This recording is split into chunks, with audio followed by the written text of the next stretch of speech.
Like the Phillies' rare visit to Anaheim, it has also been 11 seasons since the Seattle Mariners stepped into the city of brotherly love. The last time they stopped by, it was a 3-game series at the Vet. They had a general manager named Pat Gillick, and they trotted out to the mound a middle-aged pitcher from Souderton, Pennsylvania, in the middle of the best season of his 25-year career. Well, 2003 has become 2014. The Robinson Cano and his Mariners are here and in the thick of a playoff hunt.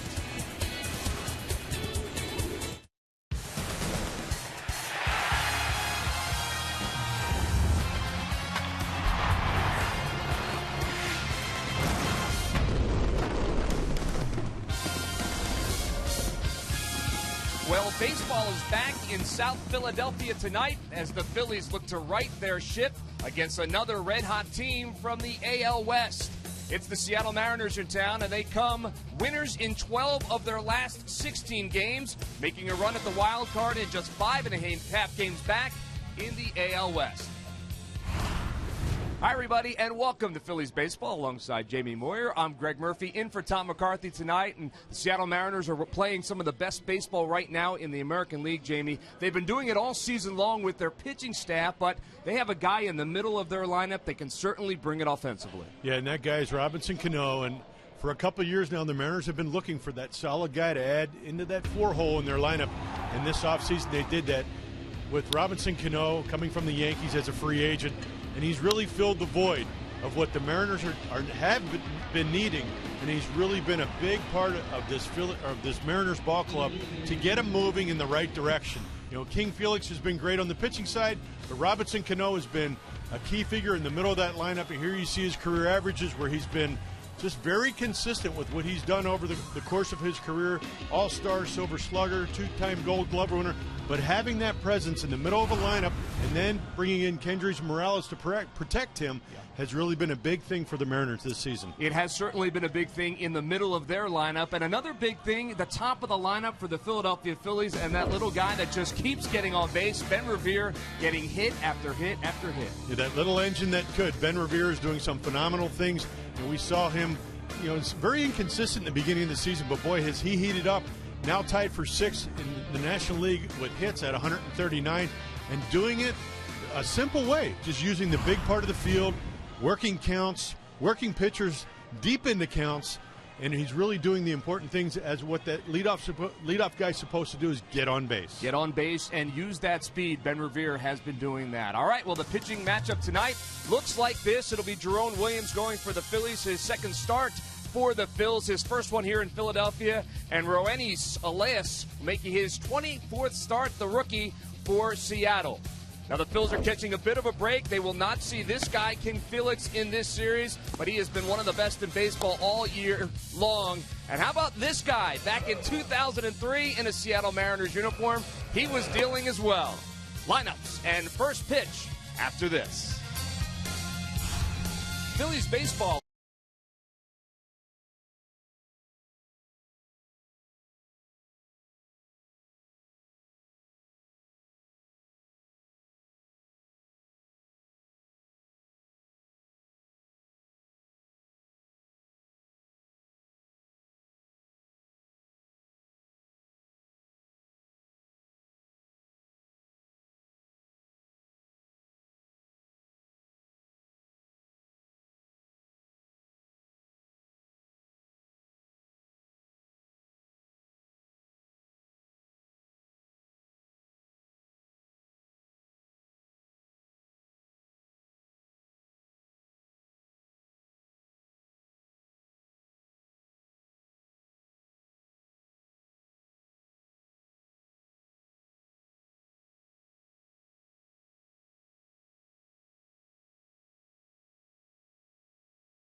Their time in Philadelphia to play some baseball. That was back in 2003. You saw those highlights. That was, of course, at the Vet. First-year skipper Lloyd McClendon's lineup looks like this. Starting lineup is brought to you by Xfinity, your home for the most live sports. Leading off will be Austin Jackson playing center field, followed by Dustin Ackley. Robinson Cano at second base. Kendrys Morales will play first and bat fourth. Kyle Seager, Mike Zunino doing the catching. Logan Morrison, Chris Taylor, and Roenis Elias will be doing the pitching for Seattle.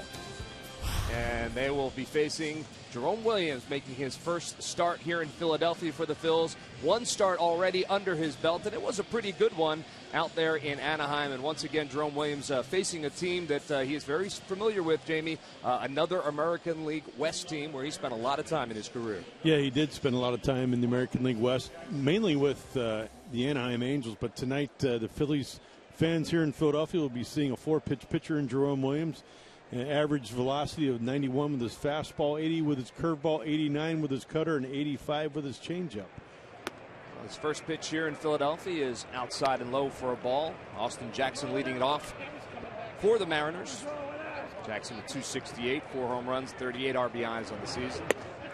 And that one's over for a strike. It evens the count at 1-1.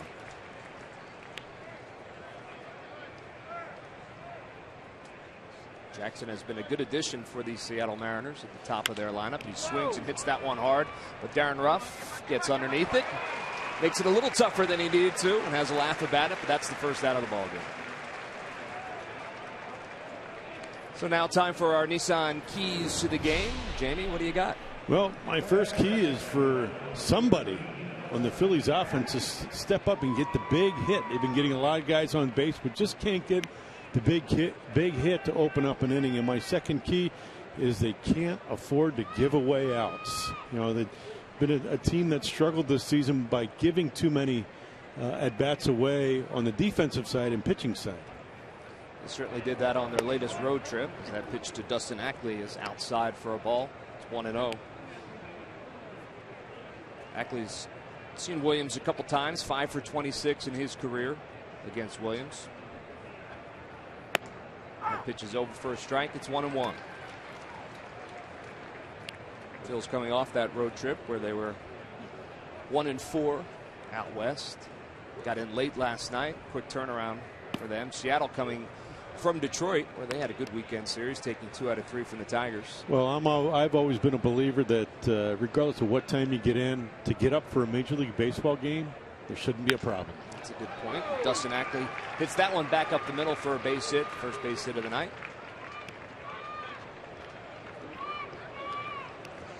During the 2014 season, Turkey Hill, the official ice cream of the Phillies, will contribute $100 for each Phillies victory and 5 cents for each carton of Phillies Grand Slam ice cream sold to support the Phillies youth baseball and softball programs.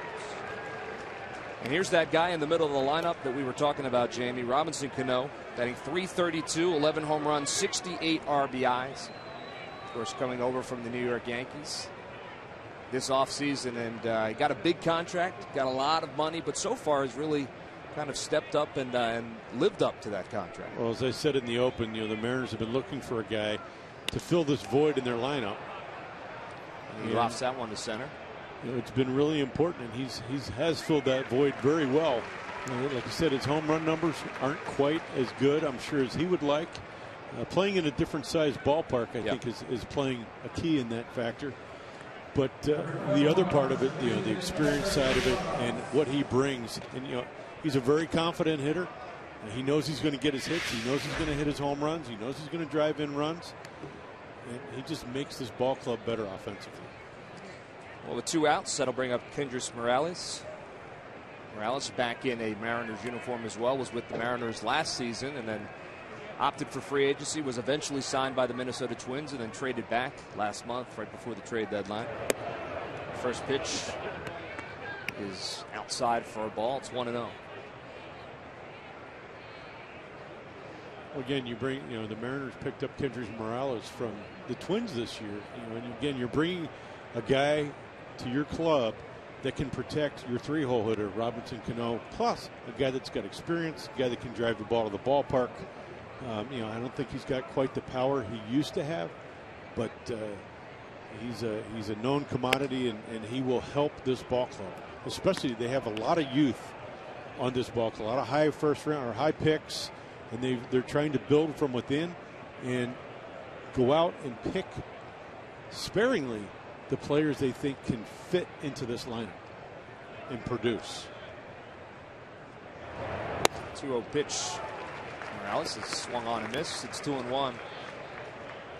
They have a very good mix. You mentioned some of the young guys, and we'll talk about them as the night goes forward. But a couple of #1 picks, first-round draft picks that have been called up to the major leagues now and are contributing, but also a mix of some veterans in there that has really seemed to work for them at this point. As that one is outside, it's 3-1 to Kendrys Morales.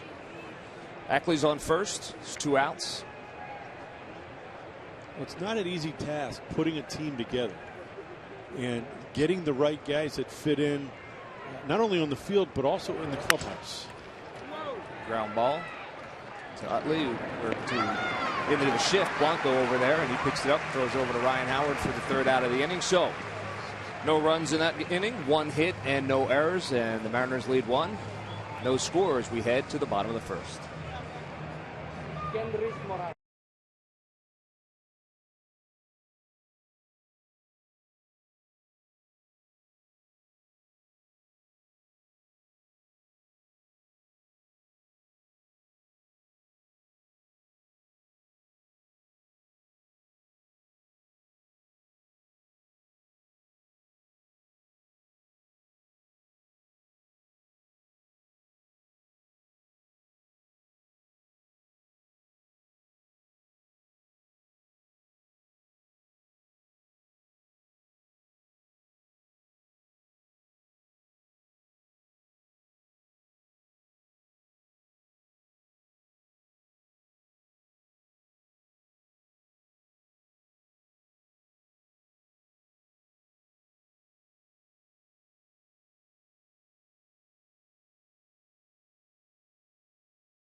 Citizens Bank Park, perfect night for baseball here in the city of Philadelphia.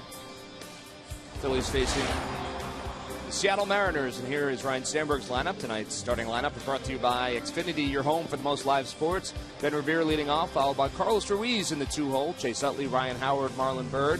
Darren Ruff getting a start in left field tonight, followed by Cody Ashe, Andres Blanco, and Jerome Williams. And they will be taking on kind of a surprise for the Seattle Mariners, a youngster who has been up all season long, Roenis Elias, 9-9 on the season, an ERA of 4.14. Made the jump from Double-A right to the big leagues this year, Jamie, and has been very good. Was recently sent down to Triple-A just to kind of save his arm a little bit, but back up, making another start tonight. Yeah, Roenis, and I'm probably going to get this name right once tonight. Roenis Elias, so I'm going to say it right now. A 3-pitch pitcher, a fastball averaging at about 92, a curveball at 79, and a changeup at 86. And, you know, again, a young kid that they're trying to control his innings. They're expecting to get to the playoffs, and they'll be looking for this kid to contribute in that situation if they're able to get there. First pitch from Elias is inside to Ben Revere for a ball. It's 1-0. Revere got his average up to 314 right now, 13 RBIs, 17 extra base hits, 122 singles on the season. That one's over for a strike. It's 1-1. Well, it'll be interesting to watch Roenis tonight because he leads the American League in balks with 4. So obviously there's something with his pickoff move that the umpires have been able to pick up on where he's been balking.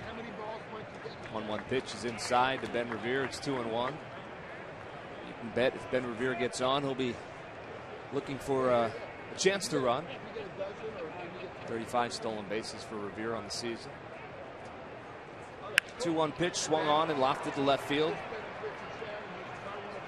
Ackley is there and makes the catch. There's 1 down here in the first. Why don't we take a look at our Geico quote of the day, because it is about the youngster. Elias, the team is doing what is best for me. I've got a lot of innings so far, and they're trying to keep me healthy, so they're doing what is best for the team. You know, it is kind of a balancing act, I guess, Davey, with some of these young players. He's never pitched. He's only pitched this many innings one other time in his career at the minor league level. So, as you pointed out, they have their eyes on the postseason, and they want to save his arm. So they actually skipped his start last time out and give him the baseball tonight. But it probably is the right thing to do for a youngster. Well, it's, you know, he is a young kid, and they are trying to protect him. But the other thing is, I believe that you don't want to baby a guy too much. You know, you do have to find out what he has inside of him and what he's, how far he's willing to push himself. But again, I can respect where they are, what they're trying to do. It's like I said, it's a fine line, and you know, there's always going to be somebody that's going to second guess what you're doing. I think if you're looking out for the best for the kid and his career, I think that's the most important thing. He falls behind Carlos Ruiz 2-1. Ruiz getting a chance to be up in that 2-hole tonight with Jimmy Rollins getting the night off. He grounds that one foul. The Lucky McDonald Phillies home run jackpot. Today's contestant is Charles Mullen from Sicklerville, New Jersey. If the Phillies hit a home run in this game, the contestant will win $300. So good luck to Charles Mullen of Sicklerville, New Jersey. Oh, my other thought about controlling innings is that, you know, all of a sudden if things start going bad for him, or you know, he's not having the success he was expecting to have, all of a sudden he can now come up with a reason or excuse to say, well, you know, I'm pitching more innings. Look, if you want to be a major league pitcher, you got to take the ball every 5 days and make your starts. And you know, granted, he is a young kid, but if you're doing your work, to me, you're trying to push. You're trying to push yourself through it and figuring how far you can take yourself and not trying to limit yourself. He loses Carlos Ruiz on that at bat. Ruiz heads down to first base, and that'll bring up Chase Utley. Batting 289, 11 home runs, 66 RBIs. He was 6 for 21 on the road trip out west. Chase had been struggling before that trip, but seemed to get things back on track out there in California. He'll step in for the first time against Elias. That one's a called strike. Yeah, that ball was at the top of the zone right there. I thought it was a borderline pitch, and it went to Rowaney's favorite right there. Lance Barksdale is behind the plate tonight. There's the 0-1 pitch to Utley. That's over for a called strike. It's 0-2. And if he's going to get both of those, that one up at the top of the zone and the one down, it's going to make it difficult on the Phillies tonight. Well, Jerome Williams is in the Phillies dugout saying that's okay as long as I get that as well. Ruiz takes his lead off first. Here's the 0-2 pitch. Swung on the bat. It's flying out towards the pitcher's mound. Foul ball. Utley just battling to stay alive on that one. You know, one thing that, you know, from the, you know, here you see the foul ball. Chase is just trying to make contact and make Rowaney's work a little bit more. But the one thing I'd like to see, especially with a young pitcher on the mound, that first guy that gets on first base, make him make a couple throws over to first base. See what he has. See if you can pick something up off of him. 0-2 on Chase Utley. And called third strike. Chase doesn't like it. And Barksdale says, yes, sir. Second out of the inning for the Phils. First strikeout for Elias. What do you think, Jay? Now here's a curveball up in the zone. Look where Zunino catches that ball. And when it crosses the plate, that's right about Chase's front elbow. That's top of the zone. But again, if you're going to call that and be consistent with it, you know, both pitchers are going to enjoy that. Well, that'll bring up Ryan Howard. Howard batting .220, 18 home runs, 77 RBIs on the season. First pitch to Howard is outside for a ball.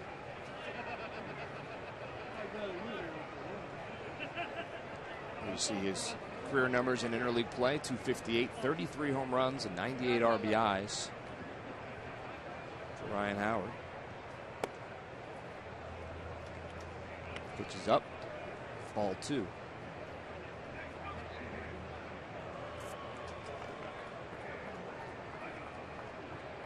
Elias is the knock on him so far this season has been he does throw a lot of pitches in his innings. Hasn't been able to get very deep into most of his games. Has one complete game this year, but has been averaging about 6 innings per game as Howard swings through that pitch. Count is now 2-1.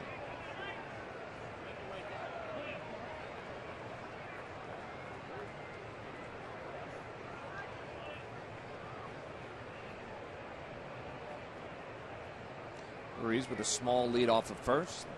2-1 pitch to Howard is close to the head. Inside and high for a ball. It's 3-1. Good hitters count for Ryan Howard. Look out. Well, he's hung 2 curveballs like that, so showing me that his curveball's a little inconsistent. 3-1 pitch, foul, back. It's 3-2. And even that strike 3 call to Chase Utley was a borderline high. To me, he's probably going to make some mistakes up with his curveball tonight. Until he, unless he can find a rhythm with it or a tempo with it. But right now, he's in the zone, out of the zone with it. It's tough for the hitters to gauge that when there's no consistency with it. 20th pitch of the inning. 3-2 pitch is fouled back. In and out of the glove of Zunino.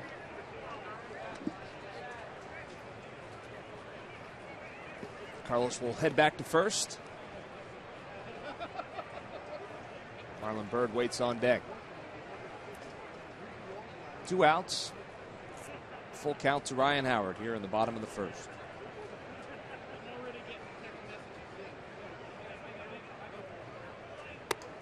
High for a ball. He walks him.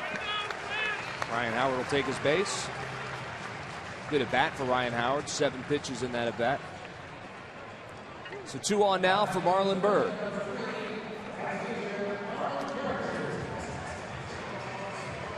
So the thought process is to probably try to see some pitches in this inning. The Phils have done a good job with that so far. 21 pitches. They've done a good job seeing 21 pitches, and again making this could work. And as you alluded, Murph, his pitch count does get high. Make him be in the zone, but if you have an umpire that's a little forgiving, it makes the pitcher's job a little bit easier tonight. So again, I got to believe with the man on second base, Marlon's going to be fairly aggressive here, especially with a fastball. First pitch to Byrd is outside, a little high. It's ball 1. Marlon 270 on the season, 23 home runs, 70 RBIs. He also had a good road trip. Home run, 4 RBIs out west. And Zunino wants to have a word with Elias. Well, here's a guy in Mike Zunino that the Mariners are very high on for a lot of reasons. Offensively, we'll probably talk about him when he comes to the plate, but defensively, he calls a great game. He handles the staff very well, throws the ball down to second very well. He's a leader, and they're very excited about what he's going to be able to do for them. Ground ball to Seager over at third. He goes short way over to second. Cano catches it, and that's the 3rd out of the inning. So the Phils leave 2. No runs, no hits, no errors. 2 men left on base, and after 1 inning of play, no score here in Philadelphia.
At 7:05, all fans will get a Ryan Howard bobble. Free to all fans. And then Wednesday at 1:05, a Citizens Bank Business Person Special, Modell Sporting Goods, Kids Run the Bases. Tickets available for both games. You can order now at Phillies.com. Jerome Williams out for his second inning of work. He'll face Kyle Seager first up for the Seattle Mariners. Seager, an all-star for the Mariners this year over there at third base. Batting .277, 18 home runs. It's good for the club best. He's tied actually with Mike Zunino, 18 home runs, 77 RBIs for Seager as well. First pitch to him was outside for a ball. It's 1-0. He's got a .208 batting average, 5 for 24 versus Jerome Williams. They've seen each other a fair amount, especially because Jerome was with the Anaheim Angels. Gets that one over for a called strike. It's 1-1. You know, and from doing some research today, I found that as a starter, Jerome has been much more effective versus right-handed hitters. As a relief pitcher, right-handed hitters were hitting .320 versus him as a starter hitting .200. And also, he's throwing fewer curveballs as a starter, relying more on his fastball and his cutter. Well, he's done both this season for Texas and for Houston. He's worked as a starter and out of the pen. He'll obviously be a starter for the rest of this season for the Phils, and he says he prefers that. He told Larry Anderson yesterday in our conversation that he'd much rather be a starter, but he's just happy to help the team out wherever he can. That one's inside for a ball. It's 3-2, a full count to Kyle Seager.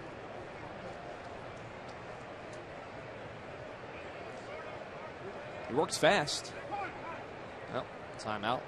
I agree with you there, Murph. And too fast for Seager right there. Working fast is good. You know, creating your own tempo and how you want to work in the game, I think, is very smart. David Buchanan is very good at it. Cliff Lee is very good at it.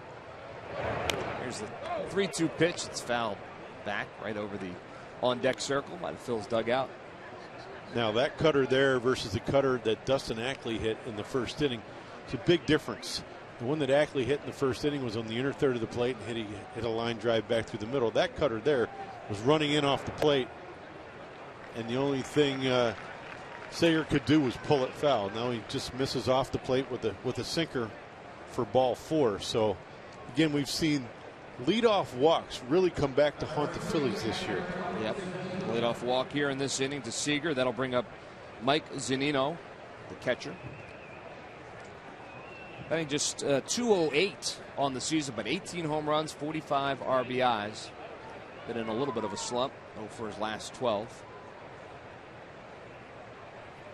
First pitch is over for a called strike. As you mentioned, they really like this kid as a defensive catcher, but I think have been pleasantly surprised by the 18 home runs that he's offered so far this season. You know, when you get this kind of offensive production from a catcher who knows how to handle a pitching staff, I think it's phenomenal. You know, average wise, he's not quite, I'm sure, where they'd like him to be.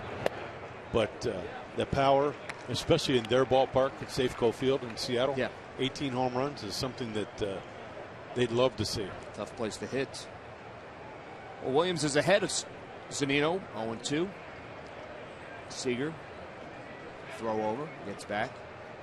Out of town scoreboard, our Toyota Major League scoreboard. The Braves all over the Pirates in the bottom of the first inning, 6-0 in that game already. Pirates trying to stay in that central race. Here's the 0-2 pitch, swung on and pops straight up. Carlos Ruiz off with the mask, waits for it, makes the catch. First out of the inning. Seager has to retreat to first. Good pitch in on the hands of Mike Zunino.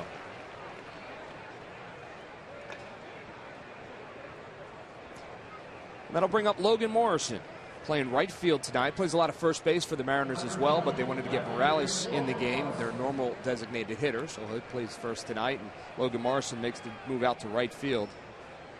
Batting .232, 6 home runs, 24 RBIs. 60-plus games for the Mariners this year.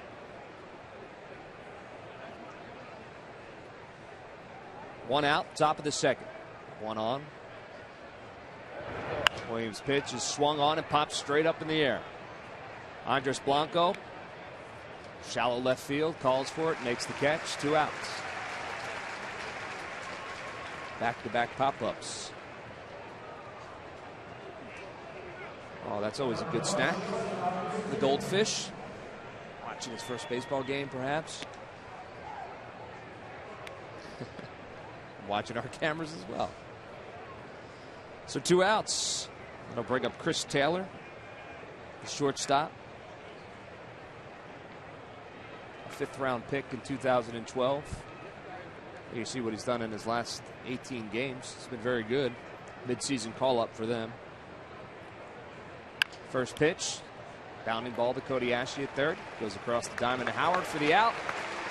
And just like that, Phils get out of another inning.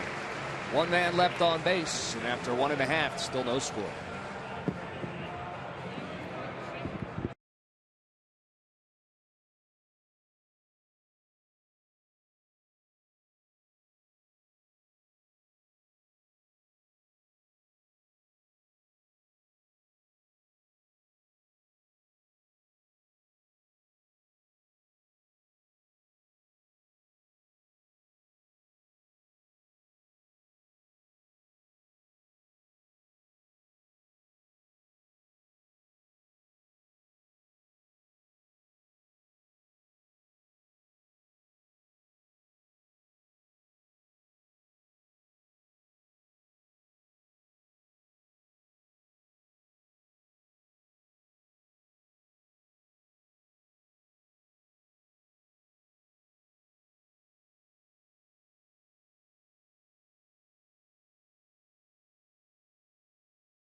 Special guests tonight here at Citizens Bank Park in advance of Friday, August 22nd, which is Star Wars night. Yeah, you see the stormtroopers and the big guy himself, Darth Vader. You know, you got to get through the metal detectors nowadays to get into Citizens Bank Park. You can't bring that in. Darth Vader lined up to get in, and there's he'll just pass right through the fanatic. Darth Vader will. Star Wars characters, music, movie clips, and more will be prevalent throughout the ballpark as they get a selfie with the bull, Greg Luzinski. And well, they're just enjoying their night, Jamie. It's August 22nd. You can join in on the fun. Come dressed as your favorite Star Wars character. Check out all the details on Phillies.com. I know you'll be dressed up and ready to go. Oh, I sure will be. Darren Ruff steps in, face Roenis Elias. First pitch is over for a strike. It's 0-1. Outside for a ball. It's 1-1. Darren batting .225 on the season, 2 home runs, 4 RBIs. Getting a chance to play tonight against left-hander. That one's low and inside for a ball. It's 2-1.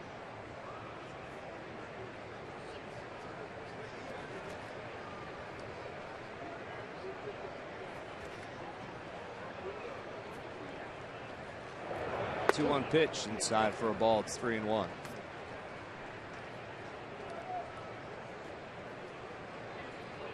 I think they're a little early for Star Wars night, aren't they? They may be reporting back to the rest of the crew. What do you think?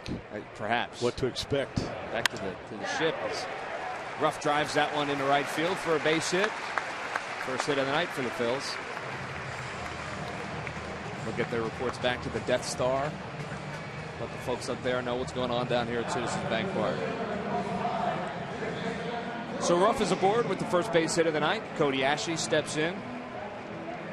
Ashley, .250, 8 home runs, 40 RBIs. We saw him get a start in San Francisco against a tough left-hander, and he delivered for Ryan Sandberg. He said that was a real confidence boost for him, getting a chance to play against the left-handers, and he gets another chance tonight. He swings at that one, pops it up, and it's out of play. Important for a young guy like that, I would imagine, to get that confidence from his manager. Definitely, when you have the opportunity to get into a lineup facing a lefty, another lefty, and getting some big hits, that's always important. First of all, first and foremost for yourself, in knowing that you can go up there and face left-handers, but your manager having the confidence to put you in a lineup. He homered in that game in San Francisco off of Madison Bumgarner, and then delivered a big a leadoff double in the 10th inning. Eventually came around and scored the winning run. So it's 0-2 right now to Kobayashi. Darren Ruff leads off first. The 0-2 pitch is outside for a ball. It's 1-2. To me, it looks like Roenis is kind of getting around his breaking ball. That one just kind of swept across the plate. I don't think it ever had a chance of being close to the plate. It's 1-2 to Ashe. Elias delivers. Ground ball foul. Past Juan Samuel.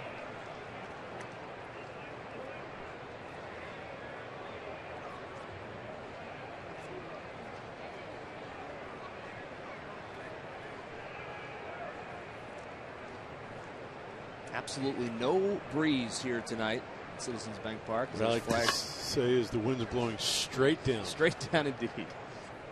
Here's the 1-2 pitch. On the outside corner, a called third strike. Kobayashi goes down looking. Second strikeout on the night for Elias. There you see, what a perfect summer night here in the middle of August. Hard to believe it's the middle of August already. One out, and that'll bring up Andres Blanco. Getting a chance to play shortstop tonight. Ryan Sandberg saying today, Jimmy Rollins just getting a day off. Get a day off his feet after that West Coast trip. Blanco's been good when he's had a chance to play for the Phils. .321. You see his average against left-handed pitchers as well. Over .350 this year. He swings and hits that one well to left field into the gap, and it is chased down by Austin Jackson. Boy, did he cover a lot of ground, and Darren Ruff was all the way around second base. He thought that was falling in as well. He has to scamper back to first. Nice play by Austin Jackson. That was an impressive play by Austin Jackson. There was no way I thought he was going to get to that ball, but he actually, I think he turned and ran to the spot where he thought that ball was going to land. You see where Ruff had already rounded second base, and he had to get on his horse back to first base. The ball off the bat, and I think Austin Jackson's only saving grace is that ball was hit so high to get underneath the ball. He was playing pretty shallow in center field as well. So Dustin Ackley didn't have a prayer at that one. It might have been a little bit closer to him off the bat, but nice play by Jackson. So that'll bring up Jerome Williams. Getting a rare at bat. Playing most of his time in the American League this season. Swung on and missed. 1-1. I don't know if you've had a chance yet to talk to Jerome, but a very likable guy. He's the kind of guy that on the day of his start likes to sit in the dugout and just chat with anybody who's passing by. Like a lot of starting pitchers. Out and about. He swings and misses on that one. It's 1-2. I haven't chatted with him yet in Phillies uniform, but a couple years ago I had an opportunity to spend some time with him to talk pitching. Really enjoyed my conversation with him. Here's the 1-2 pitch. And it's outside for a ball. It's 2-2.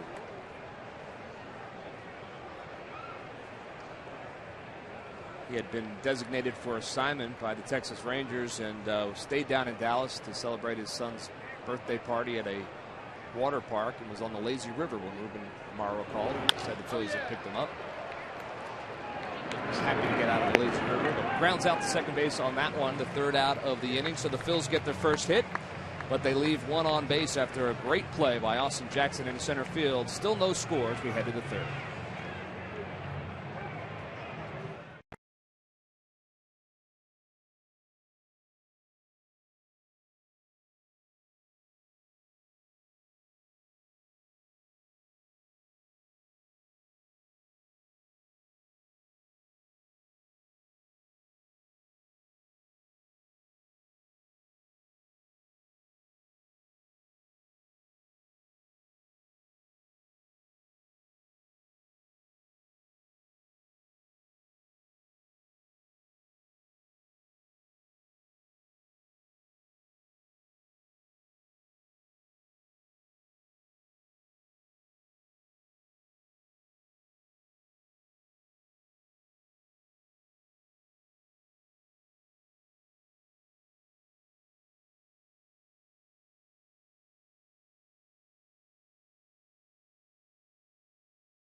Trivia question. Log on to Phillies.com. Go to the fans section for all the information, and please submit your answer on the subject line.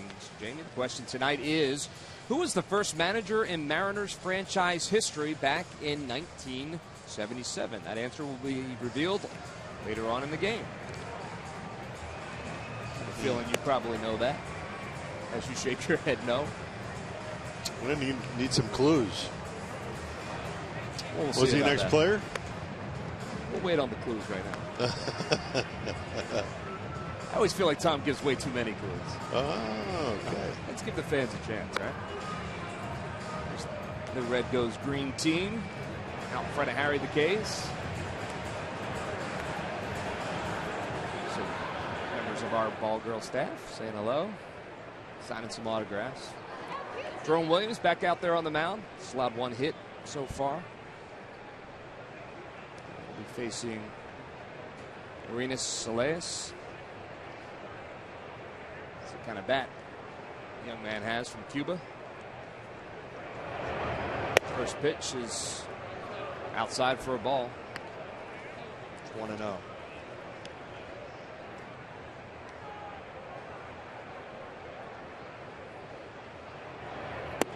Pitch is over for a strike. It's 1-1.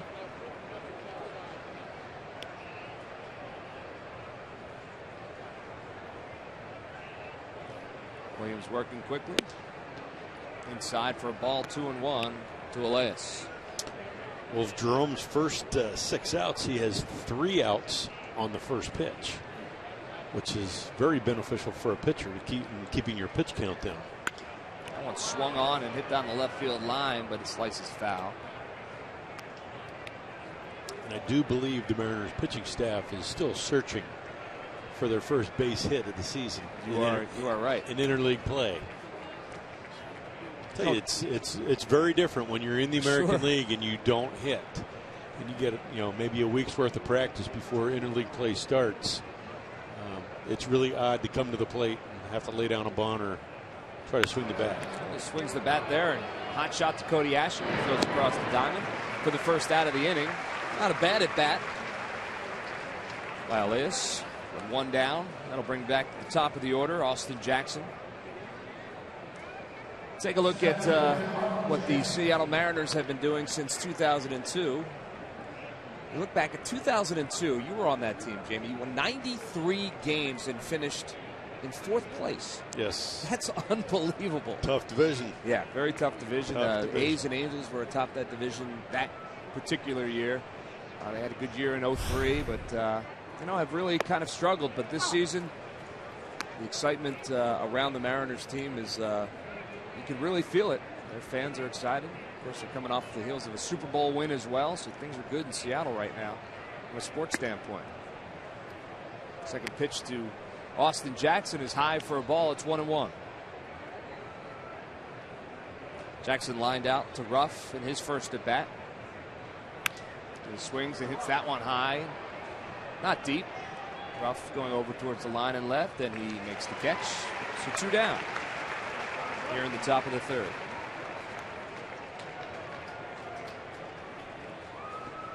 That'll bring up Dustin Ackley. He had a base hit, his only at bat. Well, I believe for Jerome Williams to be successful, regardless of what league he's going to pitch in, right now it's here with the Phillies. He needs to stay out of the middle of the plate. He's got good stuff, but it's not electric stuff, and he's going to have to add and subtract. And there you saw his first curveball of the night. It's a very good curveball, and just be around the plate and change speeds. Try to keep the hitters off balance. He's ahead in the count, 0-1 to Ackley, who swings and hits that one in the left field, and that one's going to drop in for a hit. No man's land. He's taking the turn to second. Here comes the throw, and he never stopped, and the throw is late. Utley applies the tag, but Ackley's in there with a double. He never stopped moving. Rounded first, kept on going. That was a double out of the box. Well, and this is what the Mariners are having to do. You look up and down their lineup. Robinson Cano's hitting .332, but everybody else is in the maybe upper 200s or mid 200s, and they have to look to get to the extra base or score from second on a base hit. Do all the little things, all the things that the Phillies have talked about doing all season. But they've been getting such good pitching, the Mariners have, that with their pitching, their defense, their relief pitching, and their timely hitting is the reason why they are where they are this year. First pitch to Cano is inside for a ball. It's 1-0. He flew out to center field in his first at bat. I mentioned 68 RBIs so far this season for Robinson Cano out of that 3-hole. He'll be looking for a little bit of that timely hitting right now.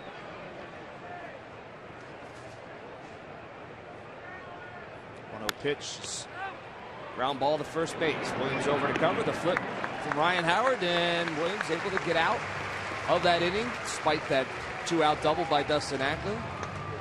So just one more hit, second hit for the Mariners, but still no score.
Phillies baseball is brought to you by McDonald's. Any size hot or iced coffee is just $1. McDonald's, I'm loving it.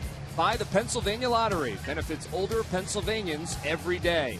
And by Chevrolet. Visit your local dealer at ChevyDealer.com. We've got a couple snapshots to the Stormtroopers tonight. Very photogenic they are. Bottom of the third, top of the order back up for the Phils. Ben Revere flew out to left field his first at bat.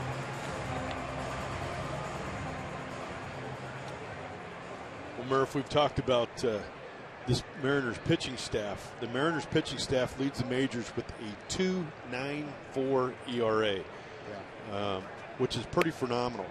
And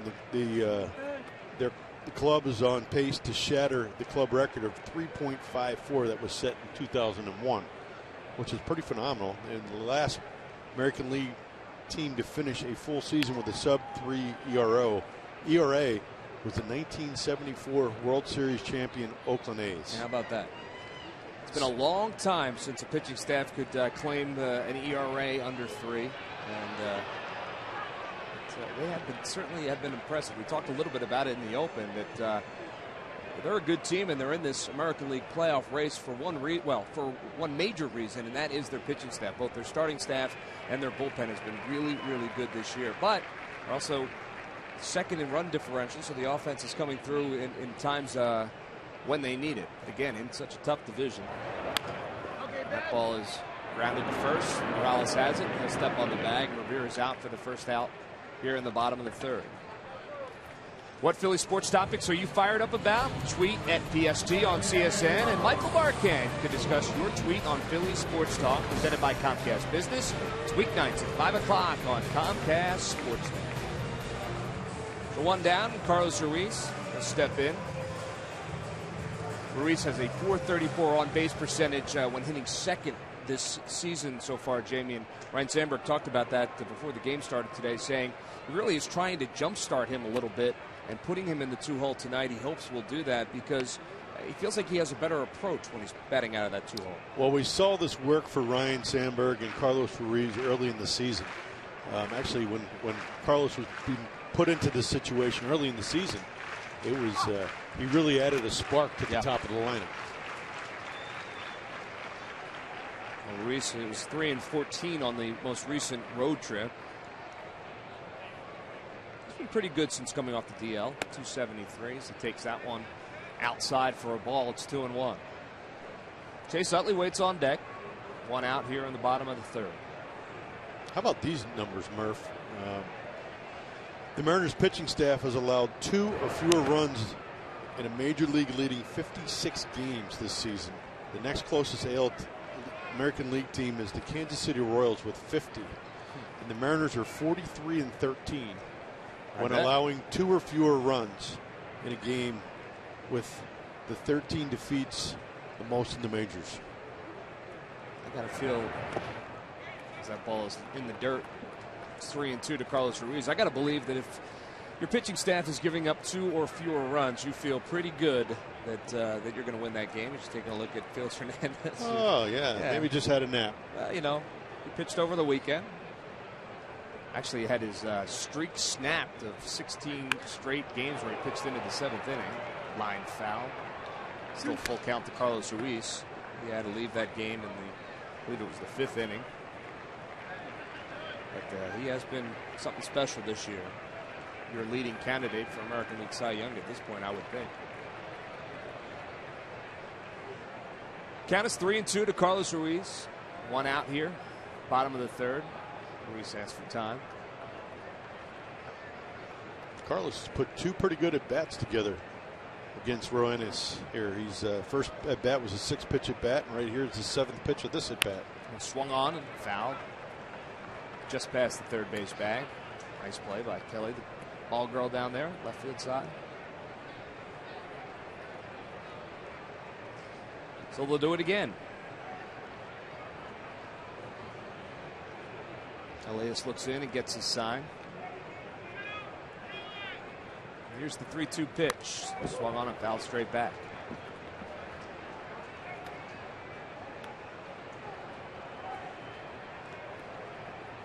You notice they're trying to pound Carlos in with 2 strikes. They don't want him to. They're trying not to allow him to extend his arms. And he's doing a good job of fighting those pitches off, either pulling them down in foul territory down the left field line or fouling them straight back. That ball's inside, ball 4, and Carlos Ruiz is on board again, his second walk of the ball game. That'll bring up Chase Utley. So one down here in the bottom of the third. Greg Murphy up here in the booth tonight alongside Jamie Moyer. Tom McCarthy has the night off, and he's got some other things that he's working on. Welcome to the booth, Murph. Well, hey, it's good to be here. My first major league game. It's actually kind of surreal to be sitting up here, sitting next to you doing this, but so far so good. It's been a lot of fun. If Phil's can get some runs, it'd be even better. That would be nice, especially some early runs. Chase Utley steps in, one out. The first pitch to Utley is inside for a ball. It's 1-0. Utley struck out his first at bat. Had a little bit of a difference of opinion with Lance Barksdale about the strike zone. He watched a couple go by.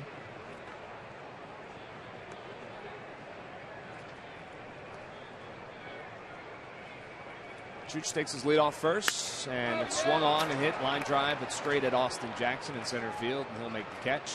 Carlos goes back to first, and there's 2 outs. That'll bring up Ryan Howard. Howard also walked in his first at bat.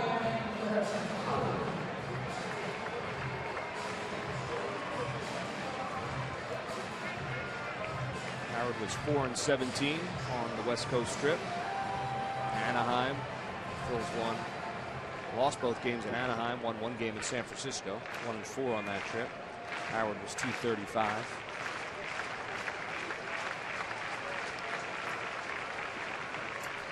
Elias gets his sign, takes a look over at Carlos, delivers outside for a ball. It's 1-0.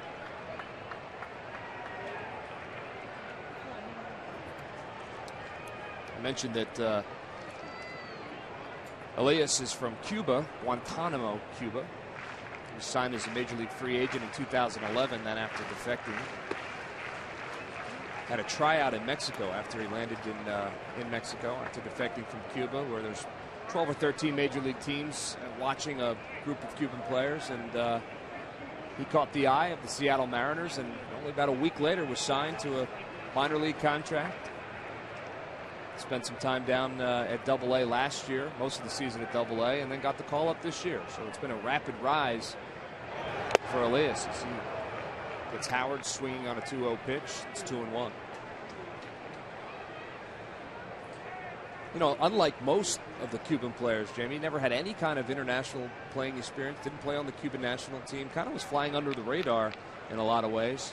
But I guess it only takes one scout to have an idea that you might be able to make it. In his case, they've been right so far. So that pitch is inside for a ball. It's 3-1 to Ryan Howard. Well, it looks like he's got a very good arm. Obviously, I think he could be a little more polished, but he's been an effective pitcher for the Mariners this year. And as we talked about earlier in the first inning about them trying to protect his arm a little bit and kind of wean him into a major league season. It is a long season. There's a lot of travel. And there's a lot of firsts when you're bringing up a kid that even has minor league experience or maybe has played in the States or in say some of the Latin American countries. But here's a kid that came from Cuba, as you're saying, has really no experience other than just playing baseball on the island of Cuba and finding his way off and finding a home with the Seattle Mariners. Let that one go high and inside over Ryan Howard's head. Second time in the ball game, Howard's had to duck out of the way of that. For the second time in the ball game, he walks, heads down first base. Well, he just looks like he's not finishing that curveball. It almost gives you the illusion too that the ball might be slipping out of his hand. So, to me, that's hit the rosin bag. If that ball is popping out of his hand, then he's releasing it too far behind him. And he's never getting a chance to get his fingers in front of that curveball to make it break the way it's supposed to break. So Marlon Byrd will come up for the second time in the game, and for the second time, runners on first and second for Byrd. He grounded out to third base his last at bat. First pitch to Byrd is swung on and hit down the left field line. It is a fair ball. Ruiz is going to round third. He's going to score. Ryan Howard's on his way to third, and Marlon Byrd cruises in with a double, and we've got our first run of the ball game. Wasted no time on turning on that pitch. And Marlon Byrd delivers his 71st RBI of the season. Well, as I mentioned in his first at bat, I thought he was going to be very aggressive with the fastball, and he saw two pitches in his first at bat, and he hit a ground ball to third base on a fastball. Here he gets a first pitch fastball after seeing two pitches previously and drives it down the left field line for a double, driving in Carlos Ruiz for the first run for the Phillies of the game and moving Ryan Howard to third base. So Rick Waits is out to talk to Elias right now. No movement yet in the Seattle Mariners bullpen, so just a conversation with two on. Darren Ruff will be the batter. Ruff singled in his first at bat. And Jamie, this was one of your keys to the game. This is the time of the game where you'd like to see the Phils have put one on the board, but you certainly would like to see another base hit here, or maybe get two more. Yeah, open it up a little bit. Get a key hit here. Drive in both of these runs. Give yourselves a 3-0 lead, and I'll give Jerome Williams some elbow room to work. Ruff stands in. The first pitch is outside for a ball. It's 1-0.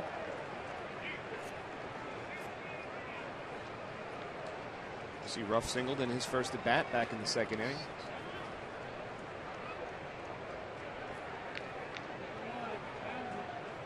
Howard takes his lead off third. Byrd off of second. Here's the pitch. Swung on and missed. 1-1 to Darren Ruff. Cody Ashe waits on deck. 62 pitches already for Elias. Very interesting right there. These first two pitches to Ruff. Two changeups back to back. Have not seen him double up on his changeup at all tonight. 1-1 pitch is high and outside for a ball. It's 2-1.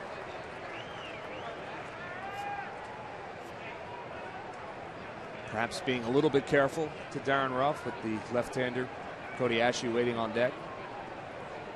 See his pitch count there. He's at 63 pitches. Really having to work excessively hard to get through these 3 innings, or actually through the the first 2+ innings, 2 2/3. Well, he's fallen behind Darren Ruff 3-1.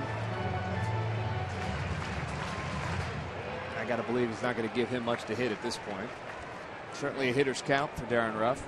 It's the 6th 3-ball count of the evening for Elias, and that one is outside for a ball. So Darren Ruff is aboard. It's now time for you to tweet your photo using hashtag PhillyFanPhoto for a chance to have it shown in an upcoming game broadcast. That's brought to you by AT&T. So there's 2 outs, and the bases are loaded for the Phils here in the bottom of the 3rd. Already 1 run across, courtesy of Marlon Byrd's double. 3 walks in the inning. Well, and again for Cody, this is a great opportunity to show Ryan Sandberg what he can do versus that left-handed pitcher. Base hit here could potentially open this game up and keep that line moving. First pitch, Dash is inside and low for a ball. You see careers with the bases loaded, 300 for Cody. It's the 1-0 pitch. It's over for a strike. Elias already has 5 walks tonight. It ties his season high already. We're just in the bottom of the 3rd inning. He has struggled with that control pretty much from the get-go.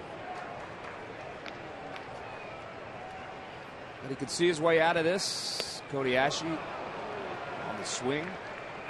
Call that a strike. It's 1-2.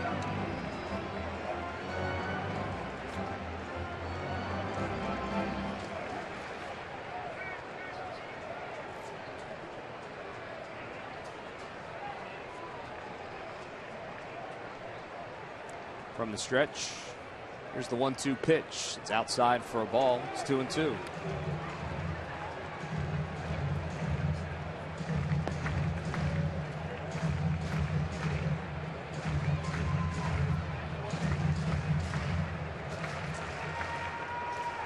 $16 balls, 14 strikes, 30 pitches so far here in the bottom of the 3rd. Here's the 2-2 pitch. Swung on and missed, and he got him. Cody Asche goes down swinging and leaves the bases loaded. So just 1 hit. No errors. 1 run across. Phillies lead 3. Darth Vader looking for a souvenir on a beautiful night for baseball here at Citizens Bank Park. Phils do take.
Delivers Duracell batteries the same day. Order by 11:30 and get the reliable power and performance of Duracell delivered to your office that afternoon. WB Mason and Duracell, trusted everywhere.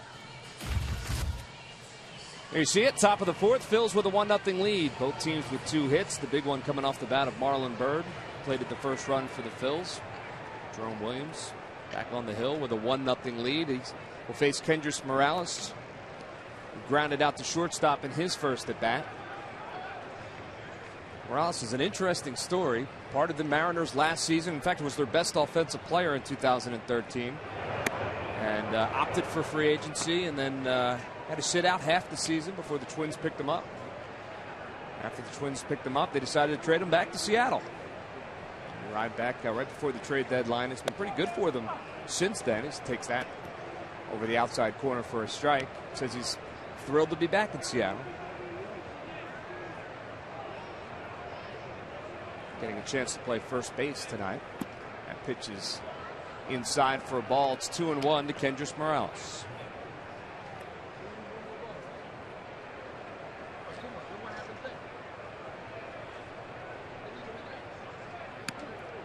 Inside for a ball. It's 3-1.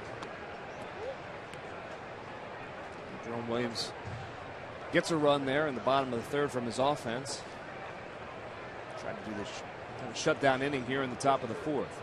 Pitch is low for a ball, and he walked him. So another leadoff walk. Morales is aboard, and that'll bring up Kyle Seager. St. Louis Cardinals will be in town starting on Friday at 7:05 at his Star Wars night, benefiting Stand Up to Cancer. Help support the cause. Purchase your tickets. There are 3 theme nights in Phillies tickets on Phillies.com. And 2 more games, 7:05 on Saturday. Sunday at 1:35 is ShopRite Back to School Gym Bag, free to fans 14 and under. For your tickets, go to Phillies.com. First pitch to Seager is swung on and popped up to left field. Darren Ruff drifts in and makes the catch. Morales will have to go back to first, so 1 pitch and an out. First out of the inning. Yeah, I don't believe Kyle Seager is overly pleased with the results of that swing right there. He's a very good hitter. He makes very good adjustments at the plate. And that was a fastball that looked like it was just at the top of his zone. He got underneath of it. And then watch his response here, like, oh my gosh, how did I miss that pitch? He wants that one again. That'll bring up Mike Zunino, the catcher. He takes pitch over for a strike. It's the first pitch out for Jerome Williams in this ball game. Helping out his pitch count a little bit. He's at 44 pitches here in the 4th inning. Zunino popped out to Carlos Ruiz in his first at bat. Williams from the stretch on the outside corner for a called strike. He's ahead 0-2.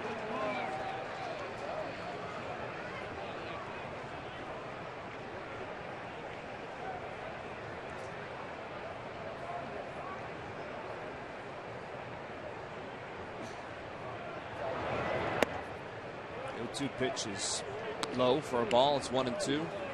Zunino, one of those top picks that we were talking about. He was our top pick out of the University of Florida a few years back. Was it 2012, I believe? 2012, yeah. Number 3 overall in the Major League Draft. Ball's inside for a ball. It's 2-2. Comes from a baseball family. His dad's a scout. His dad, Greg, is a scout for the Cincinnati Reds. He had one heck of a career down there at the University of Florida. Here's the 2-2 pitch. Swung on. This could be 2. Blanco flips Dudley for 1. Over to first. Double play. And Jerome Williams is able to get out of that inning. So the leadoff walk doesn't hurt the Phils. And the Mariners leave none. After 3.5, the Phils with a 1-0 lead.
Valley Honda dealers. Visit your local Delaware Valley Honda dealer or shop Honda.com. By Xfinity, your home for the most live sports.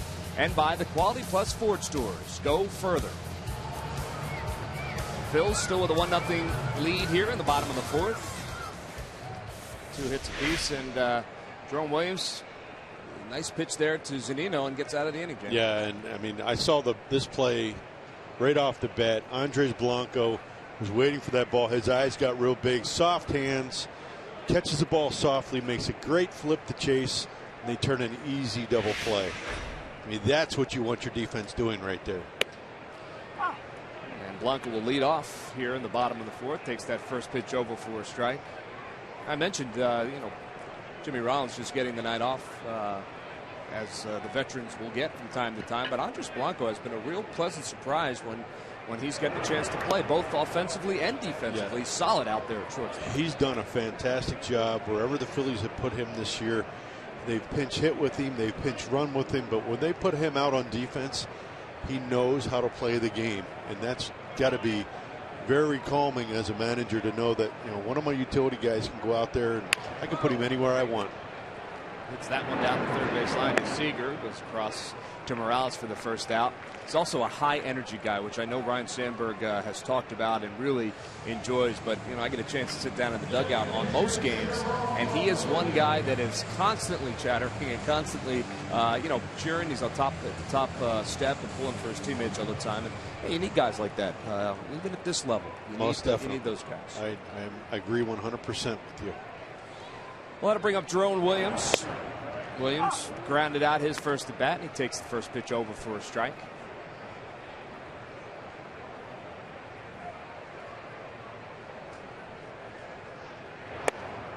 Second pitch, swing and a miss. So quickly, Elias is ahead of Williams, 0-2. Not sure why they're throwing him a changeup right there. Speed up that bat. You're doing him a favor, throwing him something soft, in my opinion. Well, he gets him there on the half swing by Jerome Williams. That's the second out of the inning, but I understand what you're saying. Especially for a guy like Williams who hasn't had a whole lot of offensive experience. Exactly. Throw him right by him. He didn't show any propensity to be able to catch up to it. Want to bring up Ben Revere. Revere's 0 for 2 in this game. But I will say that second pitch to Jerome, that changeup might have been the best changeup he's thrown all night. The bottom dropped out. It was right down the middle, but the bottom dropped out of it. Maybe he figured he'd work on something against the pitcher. Well, you know what? If he's thinking that way, I give him credit for it. First pitch to Revere is on the outside corner for a strike. It's 0-1 to Ben Revere. Flew out to left, grounded out to first base in his last at bat. I mentioned 139 hits so far for Ben Revere this year, and he was absolutely on fire in the latest road trip. Every time he got up, it seemed like he got a hit. He's now second in the National League in batting, behind Justin Morneau. High and inside for a ball, 2-1. Well, I just really like what Ben has been doing at the plate, and that's been, just making contact, but using the big part of the field. There's a lot of holes out there, and he's been able to find them on a consistent basis. 2-1 pitch, ground ball, and that one's going to squirt through the hole. So a base hit for Ben Revere, number 140 on the season, and he's a 2-out base runner. Justin Morneau is leading the National League at 323 coming into this game. I told you Revere was batting 314. Troy Tulowitzki, of course, is done for the season. He was the National League leader, but with him out, Ben Revere slides into that number 2 spot. Well, you can catch all the second half action on MLB.TV Premium, the #1 live streaming sports service. Watch every out-of-market game live in true HD on over 400 devices. You can visit Phillies.com for details. First pitch to Carlos Ruiz is inside for a ball. It's 1-0. 2 outs. Ben Revere down at first base. Ruiz has walked twice and scored the Phillies' only run. Pitch is in the dirt. Nice play by Zunino behind the plate. Keep that in front of him, but it's 2-0 to Carlos Ruiz.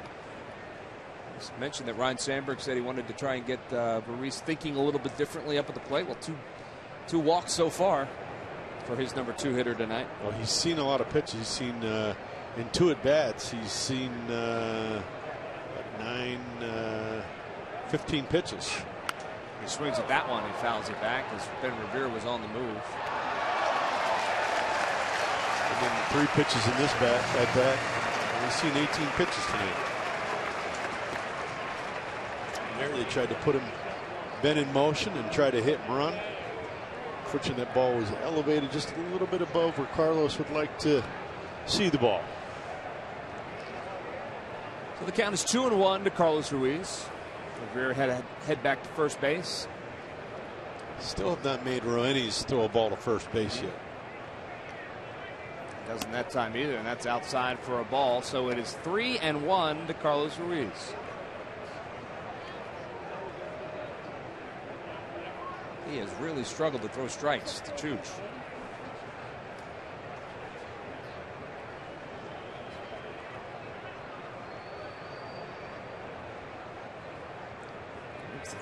There's your first throw over. Ben Revere gets back quickly. Revere 35 stolen bases. See right there, you see with the young pitcher, he looked home and he threw to first base. And watch, he'll look to first base and throw home. There's a little tell as that ball is foul on the right field line, out of play. So it's a full count to Carlos Ruiz. I would imagine those kind of things are caught pretty quickly by a base stealer like Ben Revere or by Juan Samuel down there in the first base box. So that should give the Phils a little bit of an advantage if they want to run. You would hope so. So it's a full count to Carlos Ruiz, the 5th full count of the night. And there goes Ben Revere, and that ball is outside. Carlos Ruiz is on board again, his 3rd walk of the evening. Tonight at 11, get all the highlights from Alumni Weekend, including the Wall of Fame induction ceremony and interviews with Charlie Manuel and Roy Halladay on Phillies Clubhouse, presented by Mercedes-Benz, only on Comcast Sportsnet tonight at 11. We should remind you that Sundays with Schmidt, well, hey, we're expanding that this weekend. How about Saturday and Sunday with that guy right there, Mike Schmidt? He'll be with us in the booth on Saturday and Sunday. So weekends with Schmidt. Comcast Sportsnet this weekend. Chase Utley takes over the outside corner for a called strike. 2 on, 2 out, bottom of the 4th. Ben Revere on second, he singled. Carlos Ruiz down there at first, he just walked. Chase Utley 0 for 2 on the night. Second pitch to Utley, hits him on the back between the numbers. It looked like that curveball once again. Doesn't seem to be breaking the way he needs it to for a left-handed hitter. Well, it's either really nasty or he hangs it. He threw a couple really good curveballs to Cody Ashe his previous at bat, and to Ryan Howard, he's throwing curveballs over his head. That one just, it broke, but it just didn't break enough.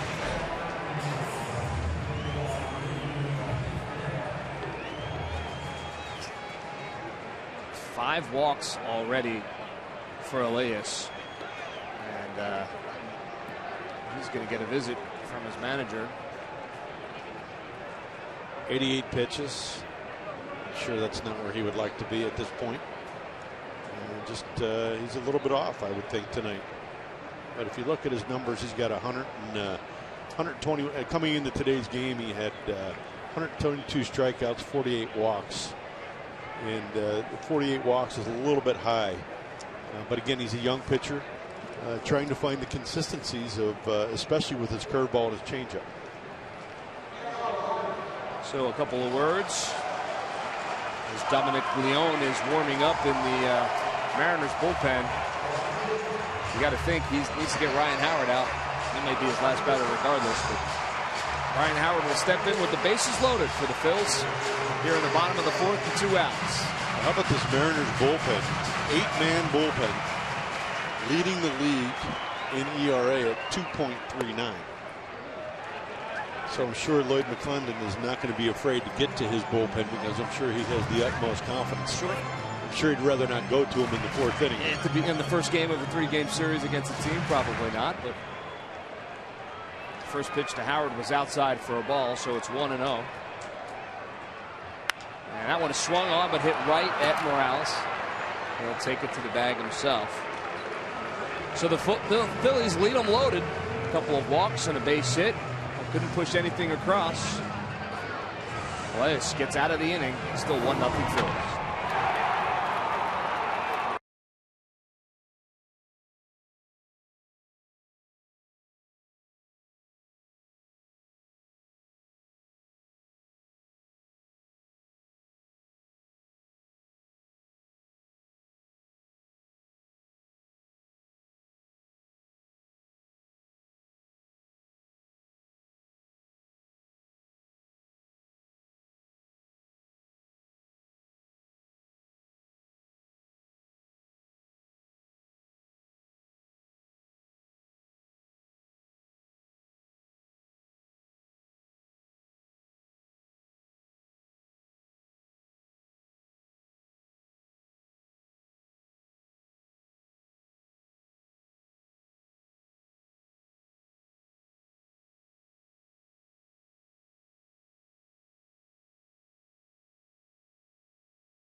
Trivia question answer.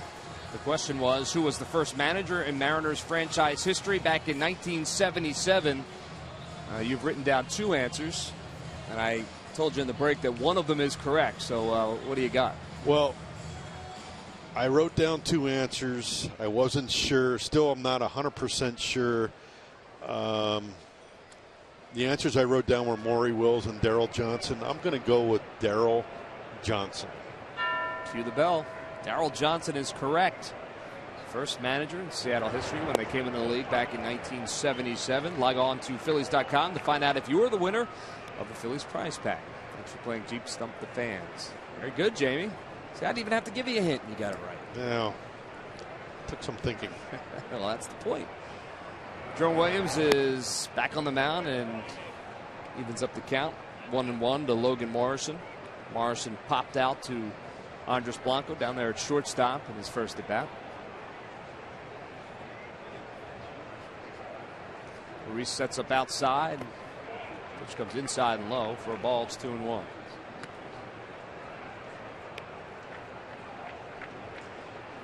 Mariners are sending up Morrison, Taylor, and then Elias in this inning. Interesting to see whether or not Lloyd McClendon has seen enough and thinks about going to that bullpen. There's the pitch to Morrison on the outside corner. It's 2-2.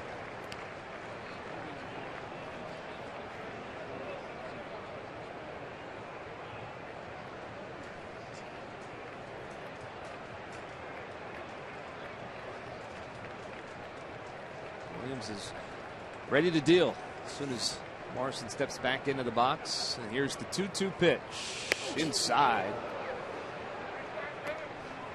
Move his feet a little bit. Yeah, I like that. He was trying to throw that sinker that ran back, and he came across it and never ran back, but it had a purpose right there. I'm sure he's probably going to.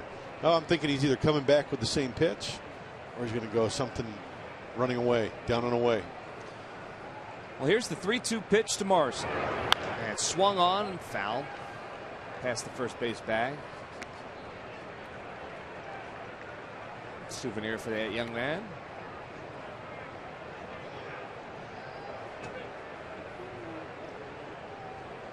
So they'll do it again. It's a great shot. That grip for Jerome Williams. Here's the 3-2 pitch just outside for a ball, so he walks him. Another leadoff walk for the Mariners. Hasn't hurt him yet. Well, we told you about the first manager in Seattle Mariners history. Take a look at the general managers in Seattle history. Lou Gorman was the first, and you go down that list, and there he is, Pat Gillick. You were there when Pat was there. Winning percentage of over 60% for Pat. I was there with three of those general managers. You were there for a while. But certainly the Mariners enjoyed some terrific years underneath the leadership of Pat Gillick, as did the Phillies. First pitch to Chris Taylor is in the dirt. It's 1-0. What have you seen from Jerome Williams so far, Jamie? Well, I like the tempo that he has right now. It looks like he's lost a little bit of the touch that he had in the previous 4 innings. So my thought is to go back and find the pitch for you to get you back into the zone. Both of these hitters, he started off Logan Morrison with a strike and then fell behind in the count and then got actually back to 3-2 and lost him. And then start this bat off to Chris Taylor, who's a young and upcoming player for the Mariners. He came in to fill a void at shortstop and has done a great job swinging the bat for these guys and for the Mariners, and hitting at a 350 clip right now. And I think they're very impressed with what they're getting. Well, the count is 1-1 to Taylor. Throw over. Morrison gets back. Yeah, Chris Taylor was just called up in late July. Made his major league debut on July 24th. He's batting .328 down in Tacoma for the Seattle Mariners. He's a fifth rounder out of the University of Virginia. Here's the 1-1 pitch, and the runner's going. Throw from Carlos Ruiz is in time to get Logan Morrison. Perfect throw by Carlos Ruiz. The tag applied by Chase Utley. And that will help out your pitching. Well, that's a big play right there. In a one-run game like this, not many balls being put in play right now. Carlos catches this ball. He actually didn't have a grip on it, and wow, somehow found a way to get enough of a grip on that ball to get it down to second for Chase to make that tag. That's a great play by Carlos, and that will go. Other than noticing right there with that double clutch, trying to get the grip. The average person or the people in the stands aren't seeing that. And Williams comes back with a fastball on the outside corner for a strikeout of Chris Taylor. So just like that, 2 quick outs for the Phils. And Endy Chavez had been out in the on-deck circle to bat for the pitcher, Elias. But he's going to come now with nobody on. He's going to come back out and bat for himself. Take another look at this strikeout pitch to Taylor. Here's a sinker that comes back over the outer part of the plate for a strike 3 called. And I don't know what Chris Taylor was looking for right there. But never took the bat off his shoulder. Not that, apparently. So Elias will bat for himself. He takes a pitch over for a called strike. It's 0-1 to Elias. So the leadoff walk to Morrison erased by the caught stealing, and then the strikeout. And Williams now has 2 quick outs, and he gets Elias there swinging. He's 0-2 on his pitching mate.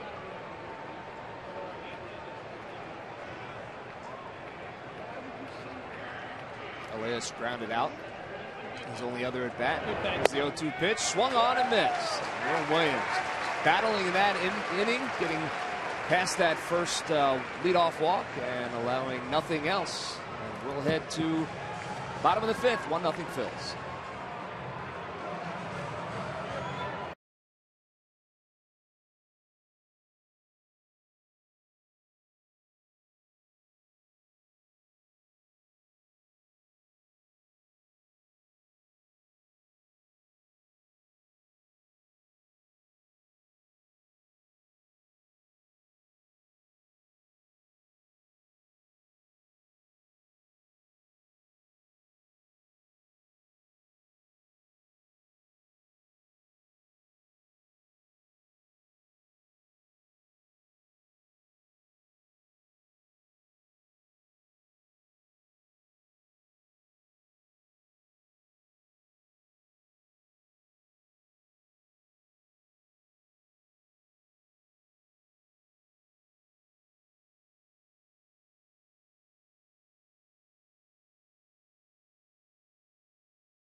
Hey, you want to enjoy Hatfield Barbecue on Saturday, August 23rd? It benefits the Moyer Foundation. Game ticket, pregame tent party includes music, food, and beverages. Appearances by the guy to my right, Mr. Jamie Moyer, and other special guests.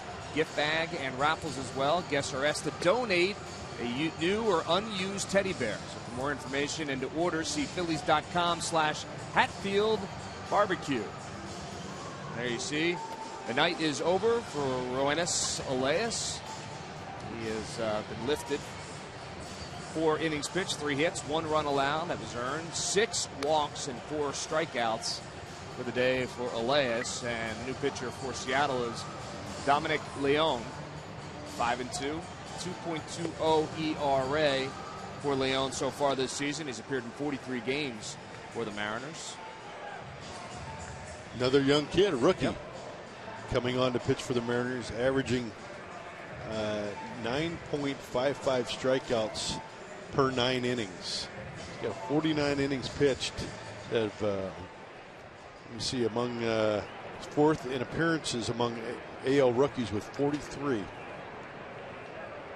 Well, he'll face Marlon Byrd, Darren Ruff, and Cody Ashe here in the bottom of the 5th for the Phils. First pitch, Leone is on the outside corner for a strike. It's 0-1.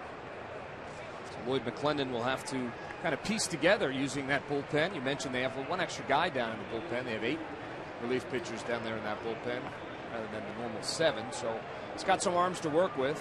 But they'll have their work cut out for them tonight. That pitch is outside for a ball. It's 1-1. Well, you're right, Murph. With an 8-man bullpen, it gives you the luxury of mixing and matching a little differently than you would with a 7, or we're not used to seeing anymore a 6-man bullpen. But back a few years, seeing a 6-man bullpen, you really have to start to match up. Marlon Byrd swings and misses on that pitch, and I guess that's why McClendon decided not to pinch hit for his pitcher there in the top of the 5th inning. Well, they're short a guy, bench player, and with nobody on, you're going to just wasting at bat. It's kind of a wasted bat anyway. It's really interesting. If you followed that last at bat, there's a strikeout right there for Leonis of Marlon Byrd on a pretty good fastball. But the at bat for Jerome Williams and Leonis Elias, the pitches they threw each other in those back-to-back at bats, it was the exact same sequence and the exact same result. They threw each other a first pitch fastball, then a changeup that they each swung at, then a curveball, and they both struck out. You don't see that too often. I don't know that I would have noticed that. It's good that you did. First pitch to Darren Ruff is over for a strike. Ruff has singled and walked, been on base twice. Well, the Mariners are obviously going to see a totally different approach here with Leonis. I mean, here he's coming at you. Here it is. Hit it if you can. He's not going to nibble.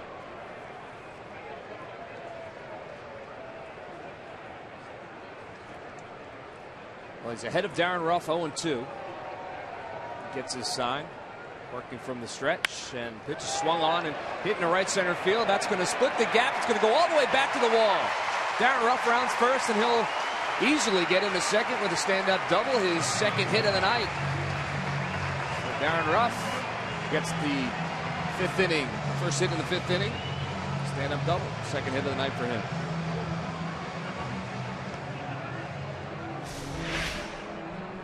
I hear Darren stays with his curveball down very well and goes the other way with it and drives it through the right center field gap, which is where I'm sure when he's swinging right, thinking right center field, and if it's soft and elevated, now I can pull it.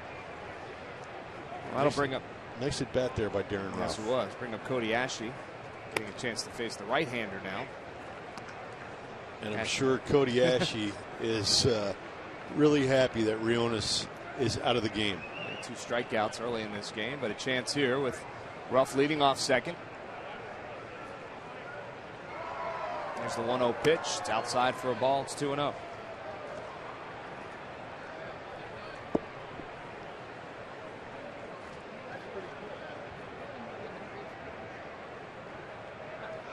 I mentioned Leone has been kind of a workhorse for Seattle. His 4th in appearances among rookie relievers in the American League this year as he gets Ashe to swing at that pitch. It's 2-1. Once again, though, Phil's with an opportunity. Guys on base. Well, it's not for lack of effort that they haven't had guys in scoring position tonight. The 2 previous innings, they left 3 guys on base each. Again, we talked about somebody coming up with a big hit, and that's kind of been the story so far of tonight's game. But it's kind of been really the story of the season. Phils have struggled with runners in scoring position. Just 242 so far this season. Ruff gets his lead off a second. That pitch is in the dirt. Cody Ashe's headed down to first base. On base for the first time tonight with a walk, and that'll bring up Andres Blanco.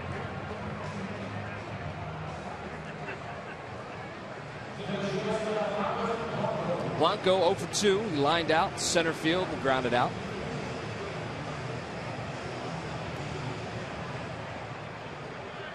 Jerome Williams has a bat in his hand. Heads out to the on-deck circle.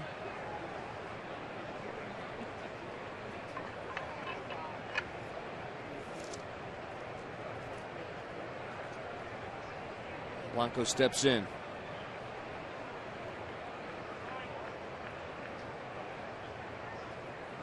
First pitch is outside for a ball. It's 1-0.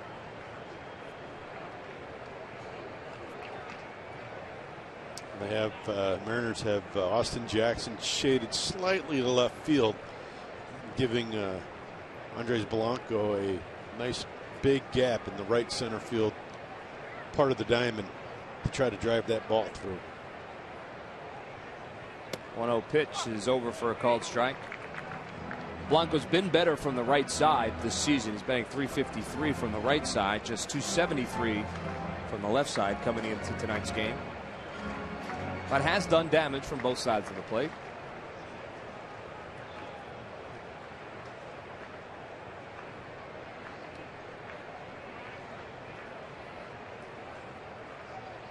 Here's the pitch. It's swung on, and that one's hit well. Deep down the right field line, and that ball is gone! A home run from the left side for Andres Blanco, and the Phils jump out now to a 4-0 lead. He just turned on that one.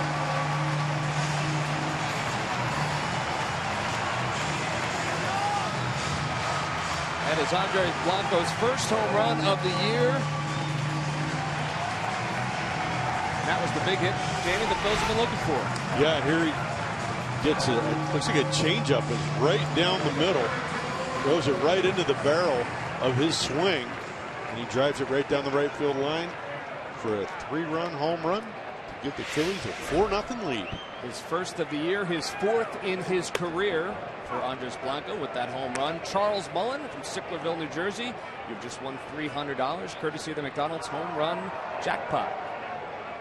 Andres Blanco getting a spot start tonight for Jimmy Rollins. Ryan Sandberg going with his gut, and his gut pays off.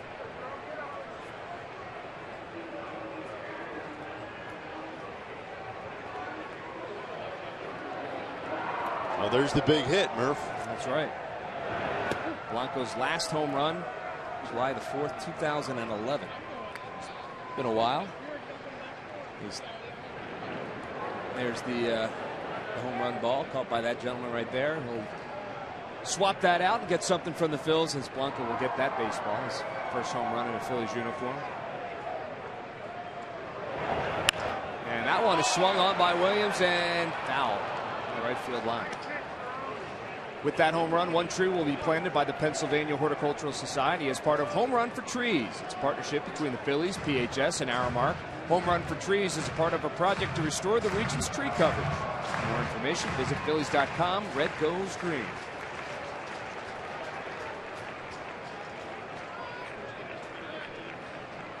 Two count to Jerome Williams. Swung on and missed. Strikes him out. That's the second out of the inning. That'll bring the top of the order, Ben Revere, back up.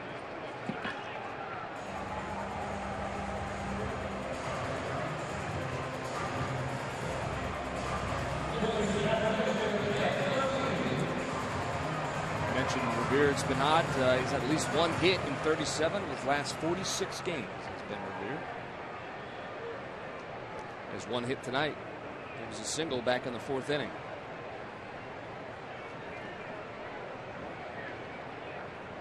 Leon gets a sign from Zunino. First pitch to Revere is on the outside corner for a strike. It's 0-1.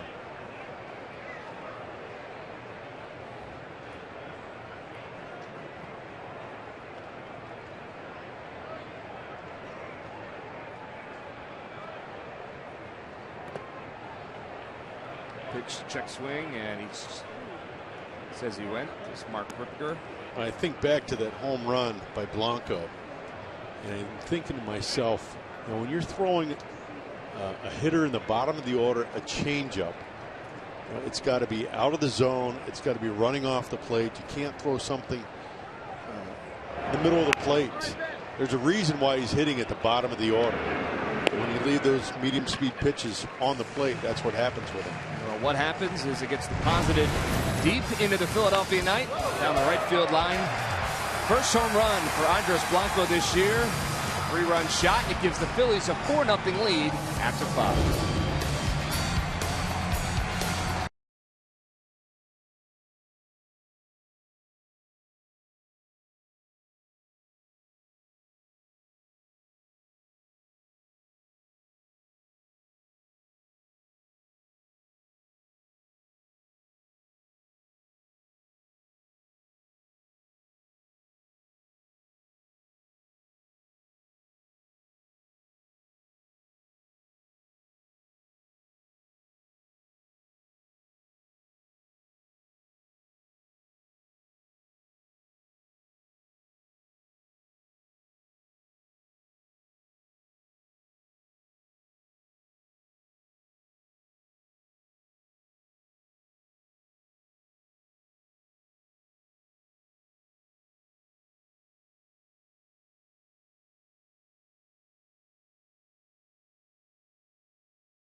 The winningest manager in franchise history.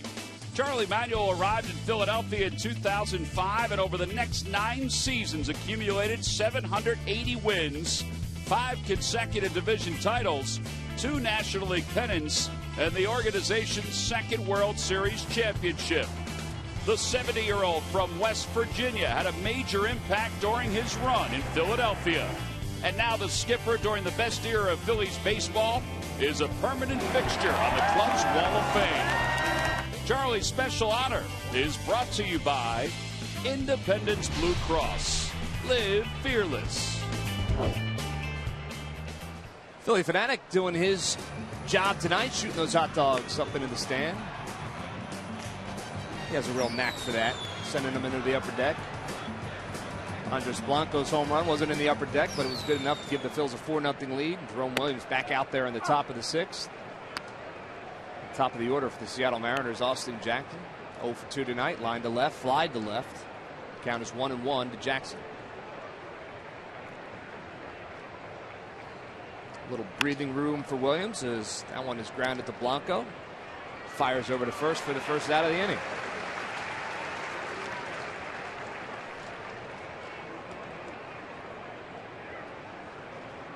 That's exactly what the doctor ordered there. 2-pitch at bat, easy ground ball to Blanco. I like the pace of this right now. You know, Williams was a guy that the Phils had looked at a little bit in the offseason, possible free agent signing. Instead, they signed Roberto Hernandez, and Roberto pitched well for the Phils. Was sent off to Los Angeles at the deadline, and with Williams available, that's when Ruben Amaro Jr. said, well, might as well go get him at this point. And, you know, it's been 1.5 starts so far, but he's done what they needed him to do, and that's give the team a chance to win. So far, so good tonight in his 2nd start, his first one in Philadelphia. He made his major league debut against the Phillies in Philadelphia, did Williams. So he has pitched here before. Dustin Ackley at the plate. The count is 1-1, and he hits that one. Not deep. Center field. In comes Ben Revere. He's under it, and he'll make the catch. 2 outs.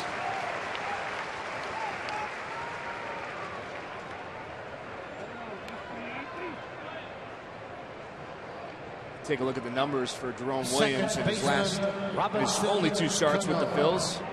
In Anaheim, 5 1/3, 5 hits, 2 earned.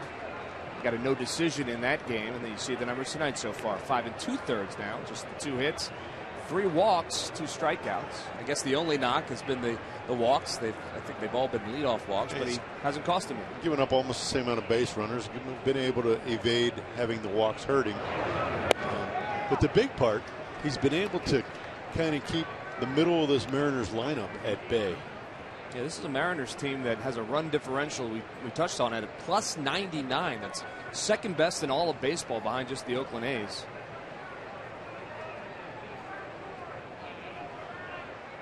Robinson Cano is in the box.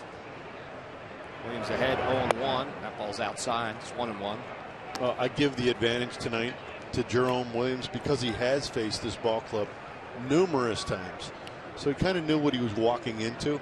Whereas if he's facing a National League club that he hasn't seen yet, which he'll be doing here as we get into further into the season. But at least that might have been part of what Ruben's thinking was when he brought him in here. Well, he gets Cano to roll over on that one. A ground ball to Chase Utley. That one goes 4-3, and another easy inning for Jerome Williams. We'll head to the bottom of the 6th. What's your name? For the paper.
Nissan. Get to your local Nissan store for the ride of your life and save big today.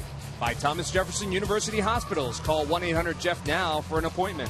And by WB Mason. You can't go wrong when you buy right. Phils with a 4-0 lead here in the bottom of the 6th. A little bit of breathing room for Jerome Williams, who's been very good so far. His first start in the Phillies uniform here in Philadelphia. Carlos Ruiz will be the first batter here in the bottom of the 6th inning. Ruiz has been on base all 3 times. He has walked all 3 times. Dominic Leone back out on the mound for the Mariners in his 2nd inning of work. First pitch to Ruiz is over for a strike.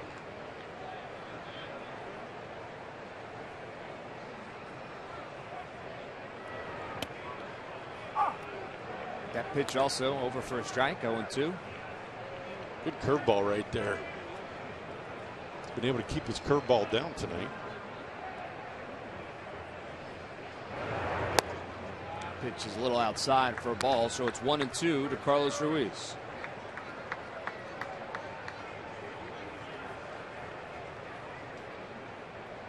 Leone, another guy that works quickly, gets the ball and throws. No one swung on and hit to right field. It's not deep.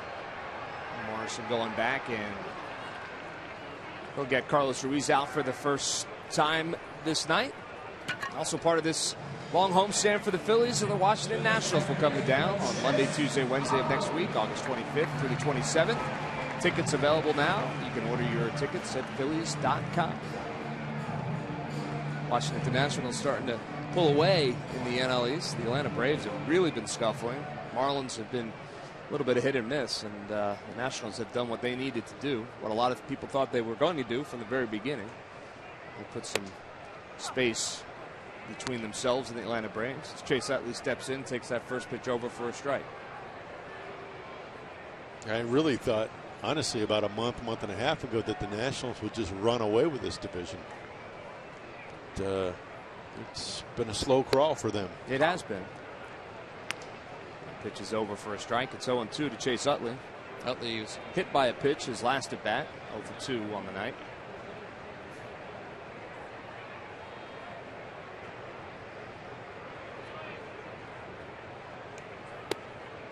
Pitch is low and outside for a ball. 2-2 now to Chase Utley. Utley, Howard, and Bird for the Phillies here in the bottom of the 6th. Correction, 1-2 is the count. Looking for a little help.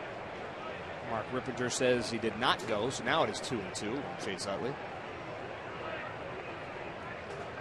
see the umpires tonight. Rippinger down there at third. Ron Kolpa's over at second. Crew chief Kerwin Danley at first. Lance Barksdale's behind the plate. Count is even, 2-2 to Chase Utley. Pitch outside for a ball. It's 3-2.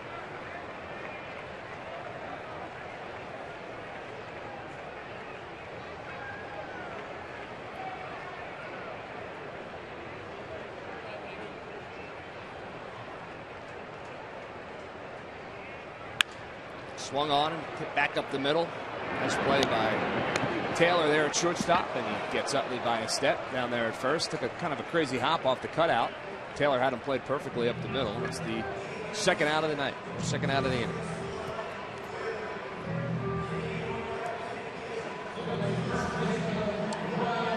I see with the Mariners, I've been watching Mike Zunino the first 5+ innings of this game, and I see what the Mariners are excited about with how he's calling a game, how he catches balls, how he frames balls. And, you know, it's impressive that you bring up a young kid and have a lot of confidence with him, and I'm sure the pitching staff has a lot of confidence in what he's doing as well. All right, Howard swings and misses on that first pitch.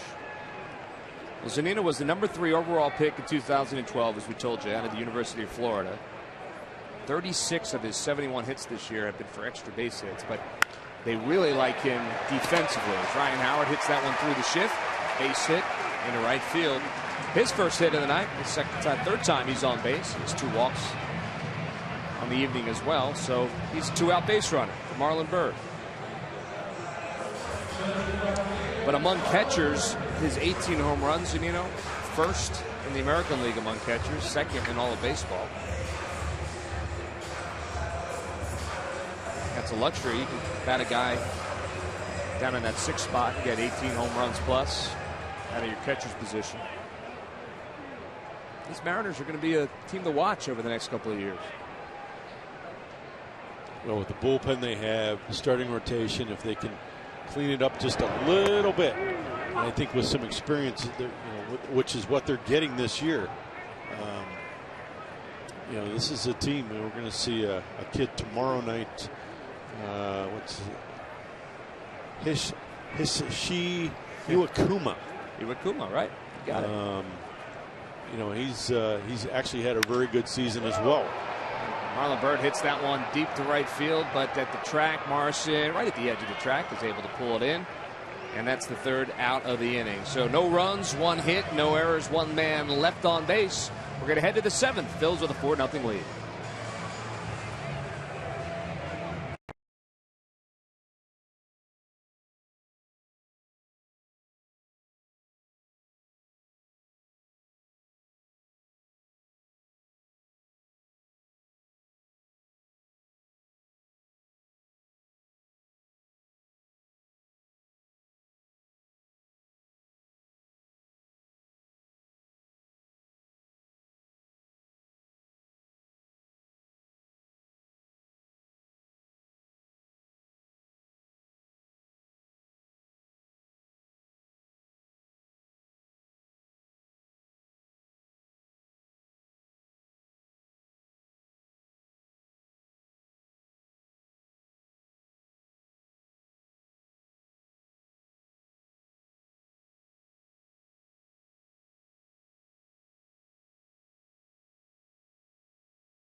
A night to remember indeed. Time now for your local Honda dealers game summary. And Dustin Ackley's been the only offense for the Seattle Mariners. He's 2 for 3. The rest of the team 0 for 15. As Jerome Williams has gone 6 innings so far, allowed 2 hits, 3 walks, 2 strikeouts. The big blow off the bat of Andres Blanco, a 3-run home run in the bottom of the 5th inning.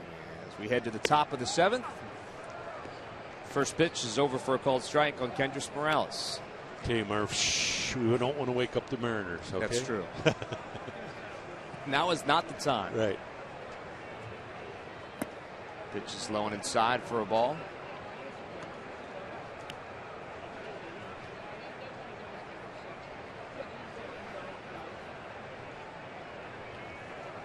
Morales, 1 walk this evening, also grounded out to shortstop in his first at bat. The 1-1 pitch is high outside for a ball. It's 2-1. Well, here you get to this point of the game. You know, it's probably been a week or 2 since Jerome has gotten consistent work.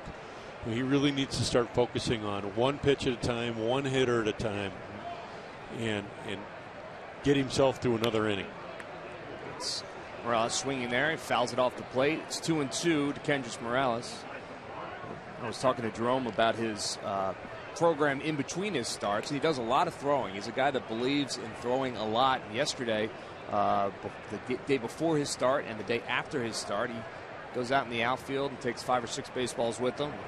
So he gets Morales swinging there for a strikeout.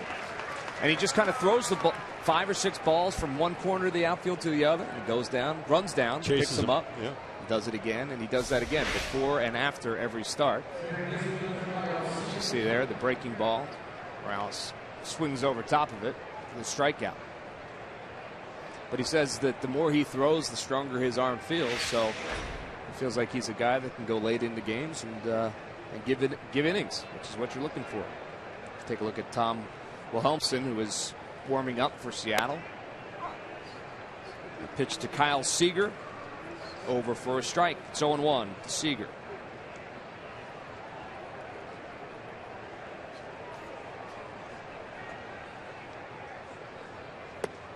Swung on a miss. 0-2. Just 78 pitches here in the 7th inning for Jerome Williams. Well, Jerome has done a great job. It almost seems like he's 1 step ahead of the Mariners tonight with every pitch. He either has them out in front, they're tied up, they're popping the ball up. He's giving them some very frustrating at-bats tonight. The 0-2 pitch is swung on and hit down the right field line. That is hooking foul and out of play. It's time for our Citizens 7, and these lucky fans are today's Citizens 7. They will each receive a prize pack courtesy of Citizens Bank. Good banking is simple, clear, and personal, and that's helping you bank better. Citizens Bank. Good banking is good citizenship. The 0-2 pitch is low for a ball. It's 1-2.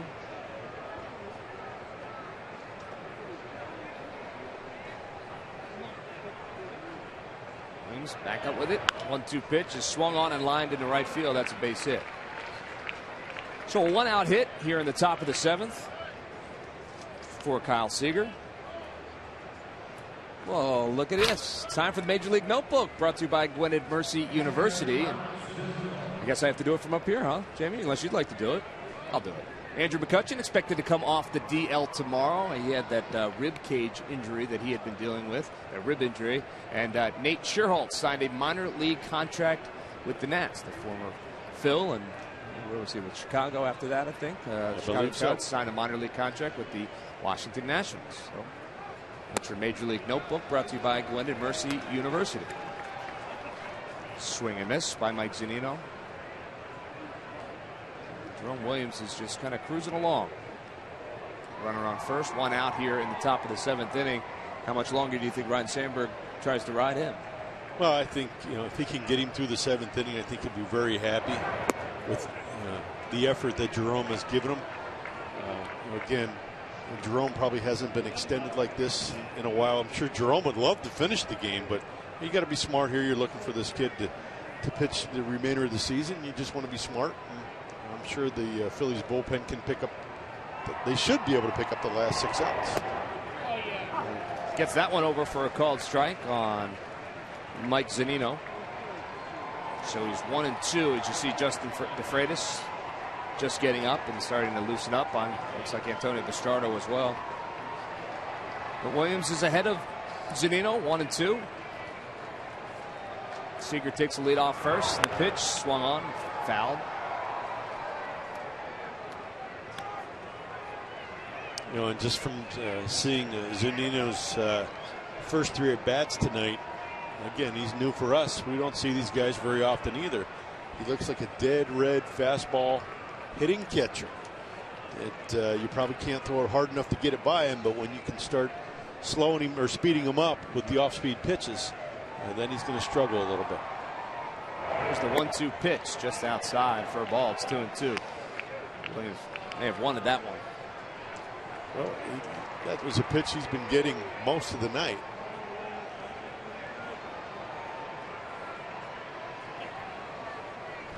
Zunino's grounded into one double play already tonight. Swing and a miss. He struck him out. So another strikeout for Jerome Williams, the second out of the inning. And that'll bring up Logan Morrison. Got him all tied up in here. He threw a running fastball, and Zunino, the only thing he could have done with that ball, even if he made contact, was either hit it weakly down the third base line or pull it foul. Fortunately, that ball sunk underneath of his swing, and swinging strikeout.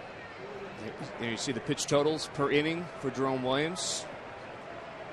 87 pitches total as he looks to try and get through the 7th inning here in Philadelphia. Logan Morrison steps in, swings at the first pitch, and it's a ground ball right to Chase Utley. So he will get through the 7th inning, will Jerome Williams. As Logan Morrison rolls over on that one, and he gets a nice ovation from the Citizens Bank crowd. He is through 7, and the Phils have a 4-0 lead.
Bank Park.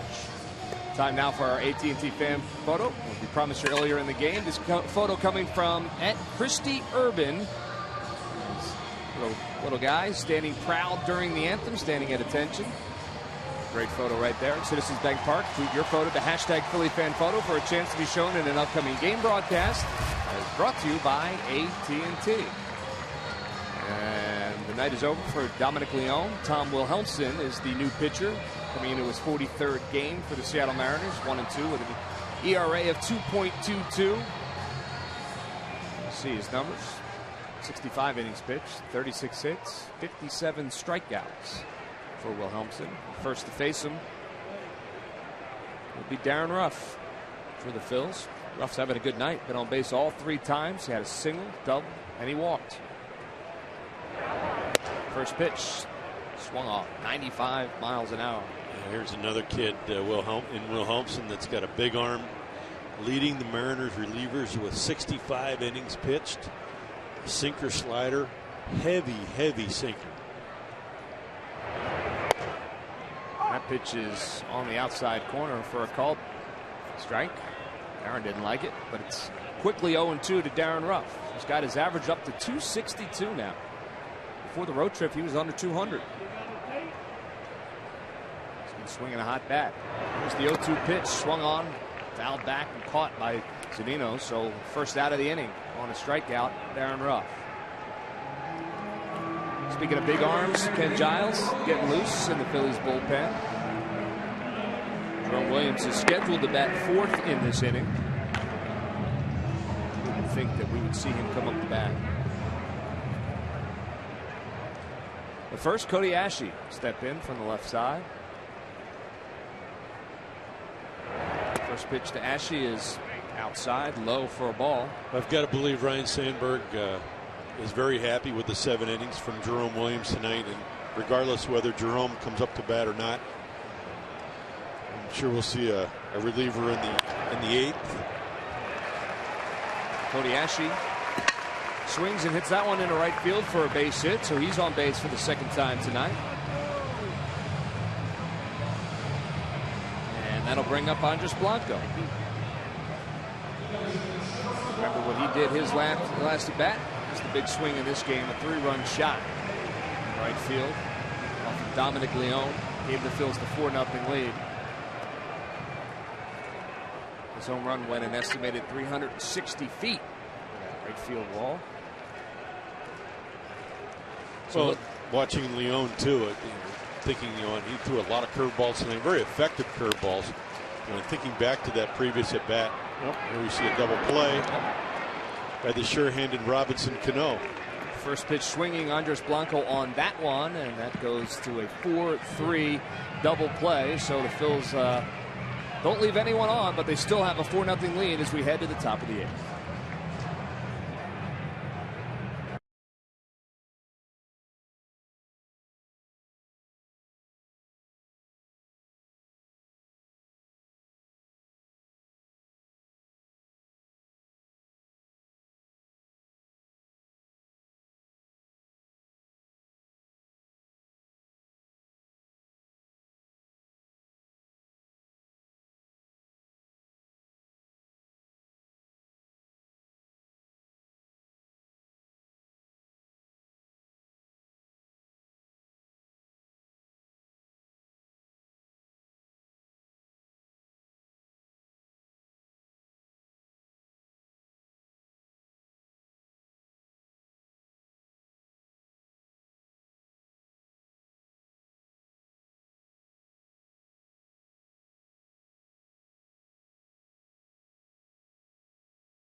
Annual clearance event is going on now. Toyota, let's go places. By AT&T, mobilizing your world.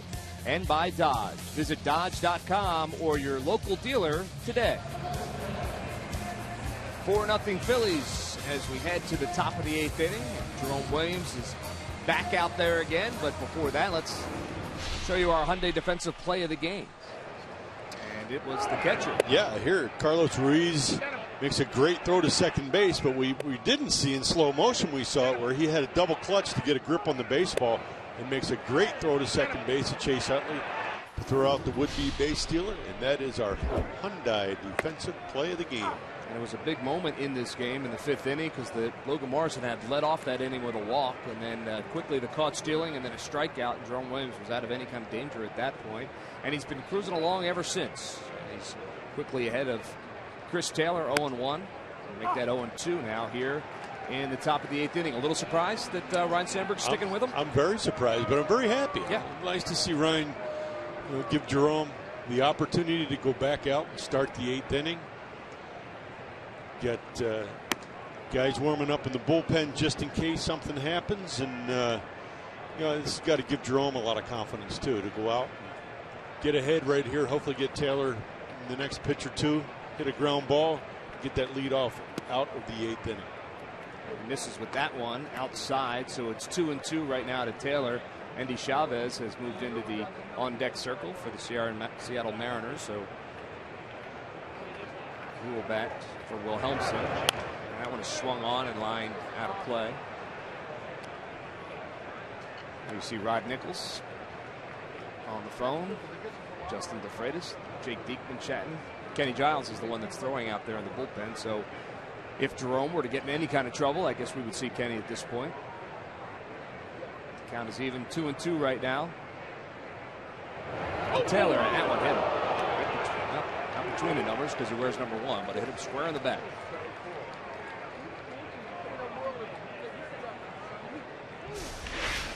Well, here Jerome's trying to run a good fastball, and he had him set up for a good fastball right on the hands. And that's right where Chooch had been set up, and that ball, he got underneath it, pushed it a little bit, and that ball just took off on him and caught Taylor on the shoulder.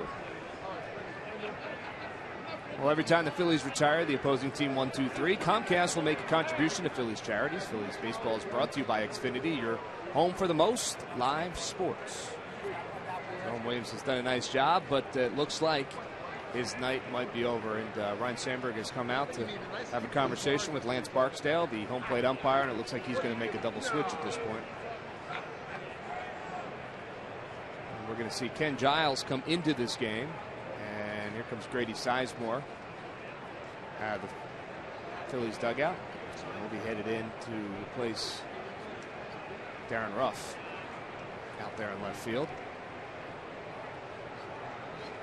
So Jerome Williams' night is done, but it was, by all counts, a very productive night, Jamie. Yeah, a very good night for Jerome. 7+ innings, 3 hits, 3 walks, 5 strikeouts, 8 ground balls, 4 fly balls, 14 first pitch strikes. Did a really nice job. We have a pitching change here at Citizens Bank Park. We'll be back right after this.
So Jerome Williams' night is over, but Jamie, it was a good night by all accounts for a guy getting his first start here in Philadelphia. Yeah, he threw the ball very well. He kept the ball down. He changed speeds. He used his curveball sparingly, but his cutter was very effective. His changeup was very effective, and he spotted his fastball. And to me, tonight, it looked like he got stronger the further he got into the game.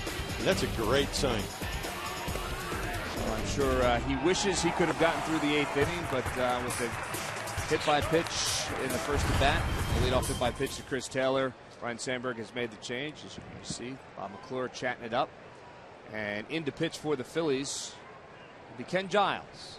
He has been nothing short of spectacular in his short time up here in the big league. So we'll hand the ball to him in hopes that he can get through this inning for the Phillies. 26 games so far, 2-0, an ERA of 1.32, and even 1-0 with an ERA of 1.54 here at Citizens Bank Park.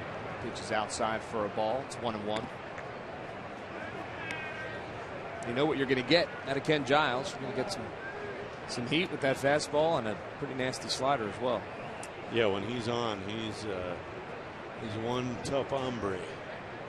Andy Chavez is the batter for the Mariners. As Taylor takes his lead off at first. 1-1 pitch is outside for a ball, maybe a little bit high. It's 2-1.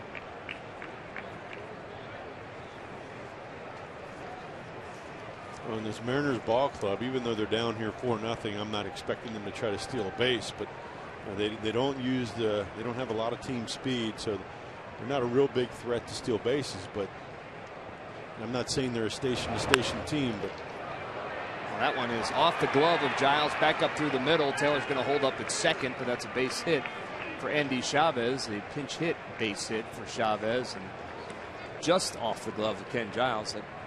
It's pretty close to being a double play. Instead, it's a single up the middle. Here's a reminder tomorrow. Mariners, of course, here again, 7:05 game time, and all fans will receive the Ryan Howard bobblehead. For all fans, order now at Phillies.com. Order your tickets now at Phillies.com.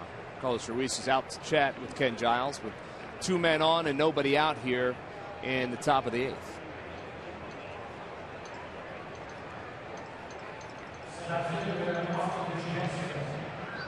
And Austin Jackson will be the batter for Seattle. He is 0 for 3 tonight out of that leadoff spot.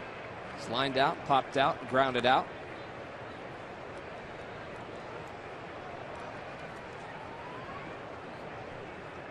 So Ken Giles working with a little bit of trouble. Guys on first and second. The first pitch to Jackson is outside for a ball.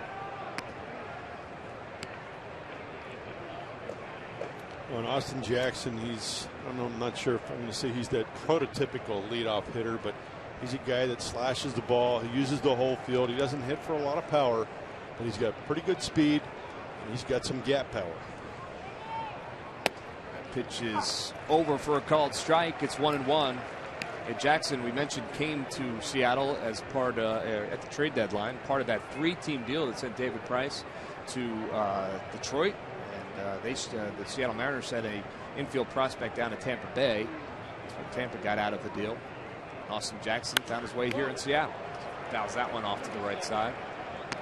Pretty good deal for all 3 teams. All 3 teams kind of adding to the roster, something that they needed. Very good deal for all 3 teams. And you look at this Mariners club, and they didn't really have that leadoff type of guy that they needed. And I think Austin Jackson will fit in great into this Mariners situation.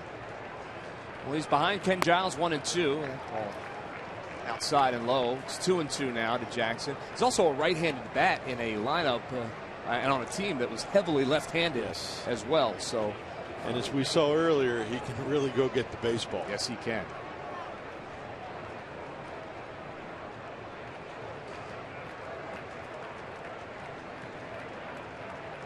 Here's the 2-2 pitch. Swing and a miss. He struck him out. Big strikeout for Ken Giles. The first out of the inning here in the top of the 8th. As Jackson goes chasing the breaking ball. And can't come up with anything. So 1 down with runners on first and second. And that'll bring up Dustin Ackley. That's a big pitch right there. It's a slider that Jackson could not lay off of. Not even close. No, and that's a big out right there with the top of the order for the Mariners coming up here with Ackley, Cano, and Morales. Ackley has 2 hits on the night. 2 of the 4 hits for the Mariners. He singled first and doubled in the third. He's also flat out to center. Giles is ahead 0-1. That pitch is over for a strike, and it's 0-2 now to Ackley.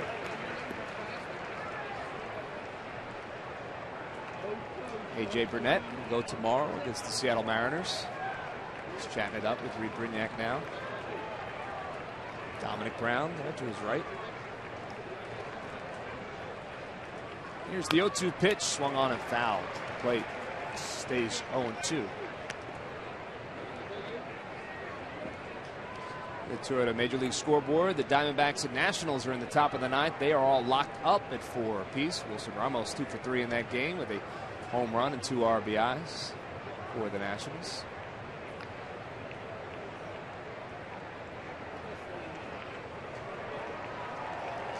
Chooch has a word with Ken Giles. And the crowd of over 28,000 here at Citizens Bank Park starting to come alive a little bit. Anticipating a big pitch from Ken Giles right here. Count is 0-2 from the stretch. Here's the 0-2 pitch, swung on and lined to left field. Grady Sizemore can't get to it. It's going to go all the way back to the corner. He'll pick it up. 1 run will score. And Ackley will cruise into second with his second double of the evening. Mariners are finally on the board. It's 4-1. Well, you tip your hat to Ackley right there. That was a great at bat. You know, he got down in the count 0-2 and fought off a tough pitch there. And he's a fastball away right here on an 0-2 count. And he's a pretty good hitter. To me, right there, you got to throw him something to chase. You got to really elevate a fastball. You got to throw a slider in the dirt, backdoor slider, you know, a fastball running off the plate. You can't leave anything on the plate because that's what that, you know, Ackley, the type of hitter he is, that's what he can do with those pitches. Now, you know, you give up a double, a run scores, and you got guys on second and third. Now the tying run is at the plate in Robinson Cano. Well, I know you've mentioned it many times this season, that 0-2 pitch that is left out over the plate and has caused a lot of damage throughout the course of the season, and Ackley's able to catch up to one right there on the outside corner and deposit it down that left field line. Grady Sizemore had no chance. So now runners at second and third with 1 out, and the always dangerous Robinson Cano will step in. First pitch to Cano is hit foul and right where I generally stand. Say, down in your area. Murph, you okay? Oh, no, that's right. I hope Alex is okay. Alex is all right. It looks like maybe he took that one in the side. The ball gets in there in a hurry. That's for sure. More importantly, 0-1 right now on Robinson Cano. All of a sudden, this game gets real interesting, doesn't it? Sure does. Swing and a miss. 0-2 again on the batter, this time on Robinson Cano. Cano 0 for 3 in this game so far. Well, these are the situations that these younger kids, you know, the Kenny Giles, the Jake Diekmans, the Mario Hollands, you know, they're going to start to learn about when they get into these types of situations on how to pitch and how to get themselves through these types of situations.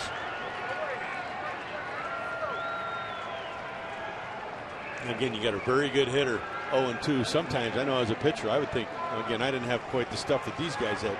0-2 sometimes is not, you think, oh, you're in a favorable situation. It makes these guys even tougher hitters. Well, here's the 0-2 pitch. Swing and a miss. Struck him out. Kenny Giles with the second strikeout of the inning, and Robinson Cano goes down. 3 pitches in the strike zone, 3 swings, and that is the second out of the inning, and that's a big one. Well, that's a huge pitch right there. Actually, all 3 real good tight sliders. That one right there, the bottom dropped out of it. You know, had a lot of good top to bottom, and Robinson Cano just could not stay on that long enough to put it in play.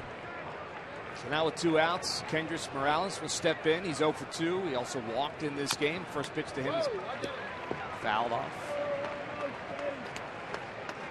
Giles once again ahead, 0-1 to Morales. Ackley's on second. He doubled. And again, here you got a guy in Kendrys Morales who's a pretty good fastball hitter, especially fastballs in the zone. An experienced guy with power, but knows how to handle the bat. Pitches in the dirt. Andy Chavez is the runner down there at third. He's singled. One run across for Seattle in this inning. These types of hitters, too, they're not afraid to get behind in the count. They have enough confidence in their ability, knowing that they're going to, you know, if they get their pitch, they're going to put the bat on the ball. count is even at 1-1. Giles gets a sign and he delivers inside for a ball. It's 2-1.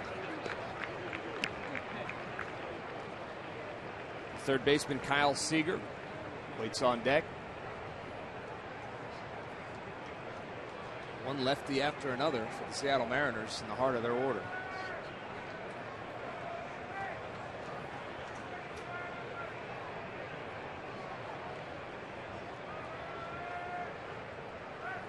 One pitch fouled off at the plate. Now it's 2-2. Once again, the crowd here at Citizens Bank will get to their feet.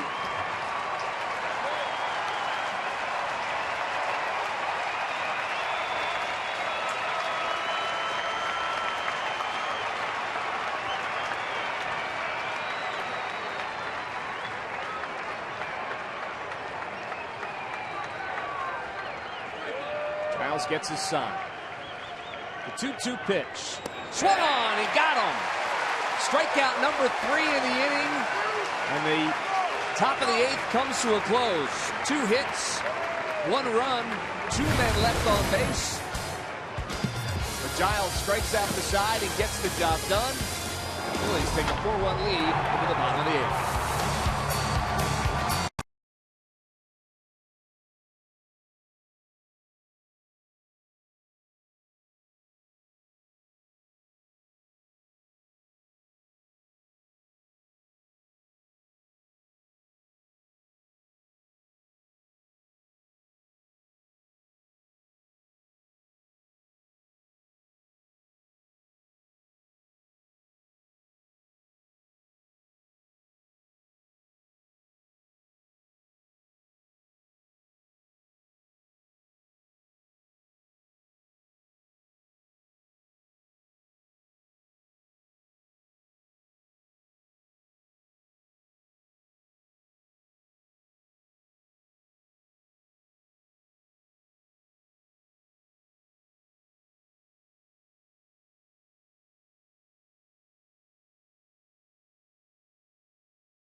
In-game box score. It's the Phillies numbers on a good night. Ben Revere 1 for 4 at that leadoff spot. Darren Ruff had a good night before being lifted in that double switch. He was 2 for 3, but the big blow came from Andres Blanco, that 3-run home run in the 5th. That is the difference right now as the Phillies lead it 4-1. There you see Ken Giles. Struck out the side. He did allow the 1 run, which I'm sure is bouncing around in his head a little bit, but at the end of the day, got out of the jam, did his job. He'll probably make way for Jonathan Papelbon in the top of the 9th. But first, the Phils will bat here in the bottom of the 8th, and a new pitcher for Seattle as well. It's Charlie Furbush, 1-5, 3.71 ERA for Furbush. About 35 hits in 34 innings. Struck out 37. First to face him will be Grady Sizemore, who was part of that double switch. Giles came in. Darren Ruff left the game in left field. Again, Furbush second on the team with appearances at 50. So again, the bullpen's getting a lot of work this year. But again, with those 8 guys, you can start to spread it out a little bit. But he's one of the guys that Lloyd McClendon relies on to get some of these tough left-handed hitters out. Well, the first one he'll have to face is Sizemore. Sizemore batting at even 300. The Phils, 1 home run, 7 RBIs. Since joining the team right before the All-Star break. Takes that first pitch over. It's 0-1. You see Sizemore's numbers. course, started the season in Boston. Was released there. Hooked on with the Phils and has been a very good addition to this club. Swings and misses that one. 0-2.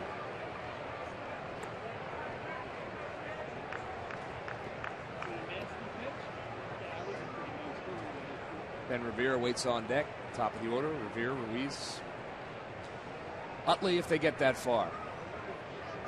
Furbush is ahead of Sizemore. 0-2 here in the top of the, or excuse me, bottom of the 8th.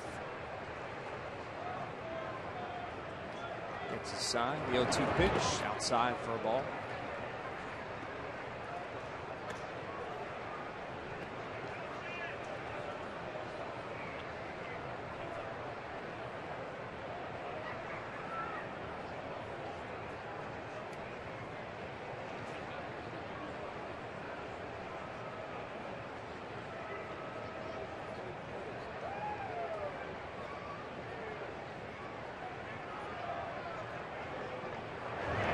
Pitch swung on, foul back.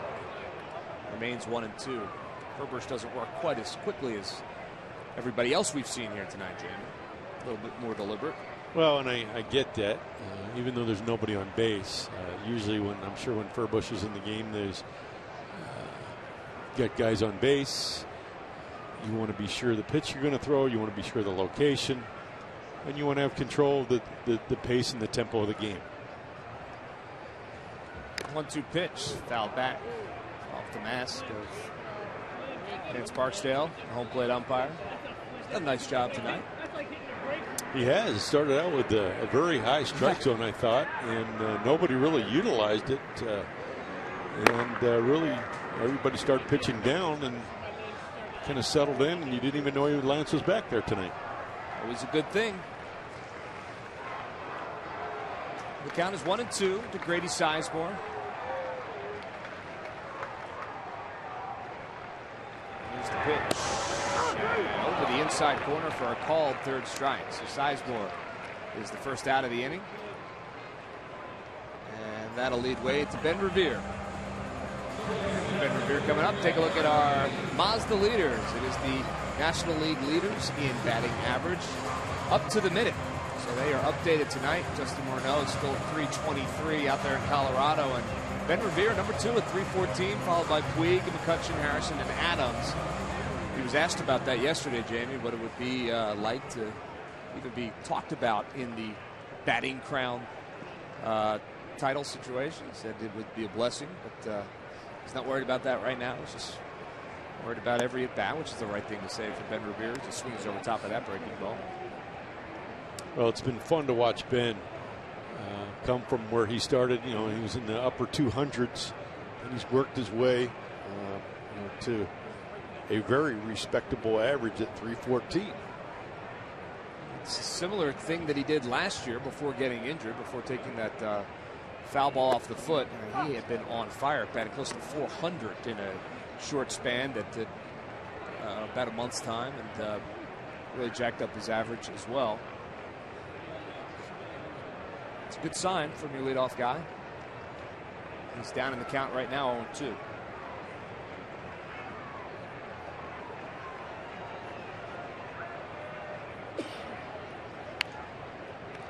Fouled off near the Mariners dugout. One thing I do notice with Ben, he really, especially when he's behind in the count, he really works the pitchers. They don't just get strike 1, strike 2, and then throw the ball by him, and he turns around and makes a U-turn to the bench. He always seems to make the pitcher work, and that's a sign of a good hitter, a guy that knows the strike zone. He has the ability to let the close pitch go and look for the next pitch. Here's the 0-2 pitch. Fouls that one back as well. Matt was talking about it over the weekend. He said, sooner or later you got to figure they're going to stop throwing him fastballs because he has shown the ability to catch up to just about anybody's fastball. Exactly. And then hit it back up the middle. But to Ben's credit, he's aggressive with fastballs early in the count and in the zone. But it's also one of the knocks on Ben Revere is that he doesn't walk enough. His on-base percentage is, hovering around the same as his batting average. But you can't have everything. Swing, base hit, up the middle. So Revere is a base runner here with 1 out in the bottom of the 8th inning.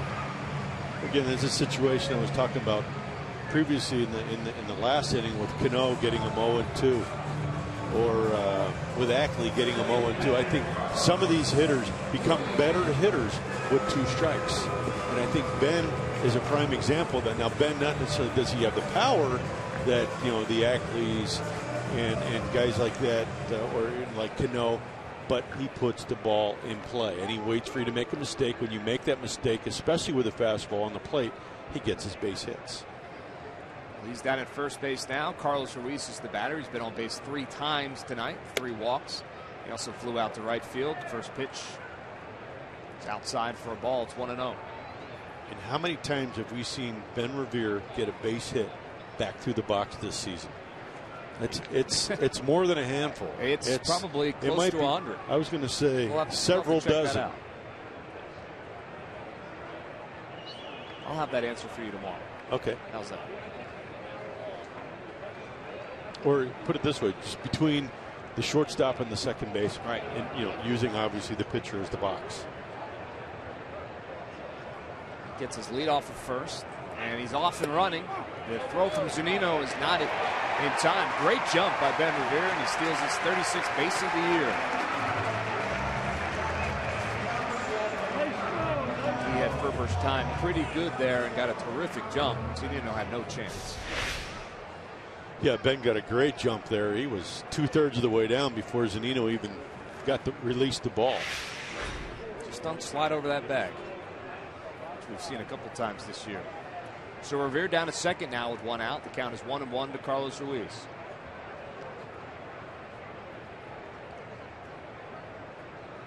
Chooch swings and lofts it into shallow right field. Morrison coming in. He's under it. Makes the catch. Second out here in the bottom of the 8th.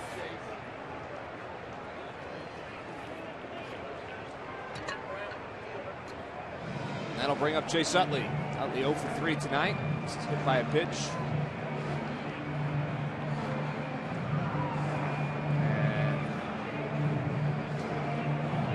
And looks like we have some defensive replacement moves from Seattle. Odd time to do that. Yeah. Kind of doing some paperwork here and looked up, and all of a sudden there's people running all over the field. Well, it's a double switch is what it is. Lloyd McClendon makes his way out to the mound now to make a pitching change, so we'll be right back.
Five versus the Mariners. It's a Citizens Bank Business Person Special. It's Modell Sporting Goods. Kids run the bases. For fans 14 and under, your chance to get out on the field, run the bases here at Citizens Bank Park. You can order your tickets now at Phillies.com. So a couple changes for the Seattle Mariners as Lloyd McClendon has decided to go to this guy, Fernando Rodney, their closer, to get the final out here in the 8th inning, so he'll face Chase Utley. Interesting move for McClendon. Kendrys Morales is out of the game now, and Logan Morrison has moved over to first base. And out in right field now, Chris Denorfia stretching out. I'm thinking, I'm not exactly sure why you're taking Furbush out, but maybe bringing Denorfia in. He's got a little bit better range in the outfield, got a better arm in right field, in case there's a potential throw to home plate. It's the only thing I can think of. And Rodney, he does throw a changeup that's pretty lethal. So I'm thinking that's the reason for the move. I guess you assume that he can go more than one inning, or certainly more than one batter if you need him to. So that's what Lloyd McClendon has decided to do. The left-hander Chase Utley will be the first to face him, with Ben Revere at second. He singled and stole second.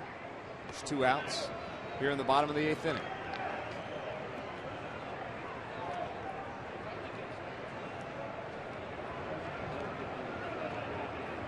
Utley 0 for 3, hit by a pitch. First pitch to Utley is over for a called strike.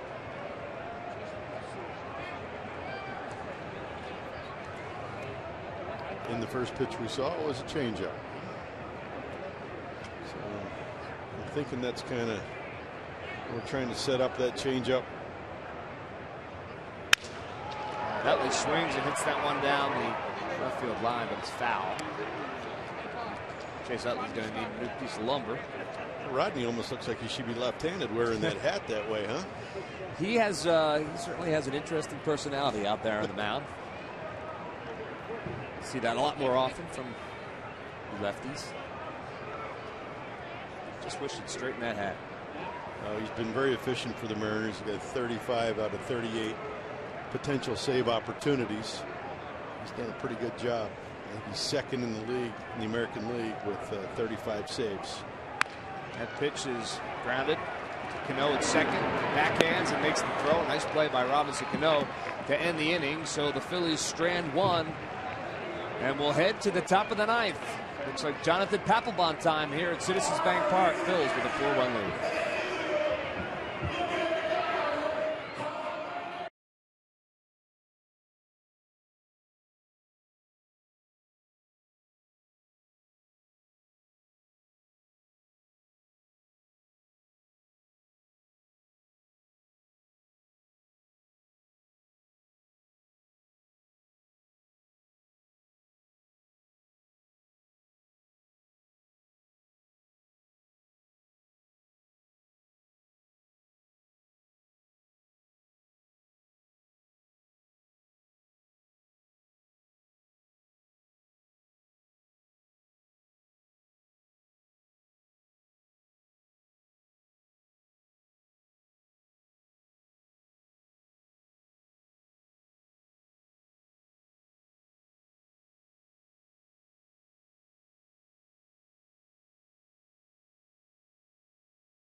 Series opener. It's only on Cure Auto Insurance presents Phillies post-game live. And it's coming up right after the game. Here you see it. Phillies with 8 hits, 4 runs. Mariners 5 hits, 1 run. Mariners down to their final 3 outs, and they're going to have to do some damage against this guy if they're going to want to come back in this one. Jonathan Papelbon appearing in his 51st game. It's 2-2 with an ERA of 1.61. See the opponent's hitting just 171 against Jonathan Papelbon. He's been perfect against the Mariners in his career, looking for save number 29 on the season is Jonathan Papelbon. First one to face him will be the third baseman, Kyle Seager.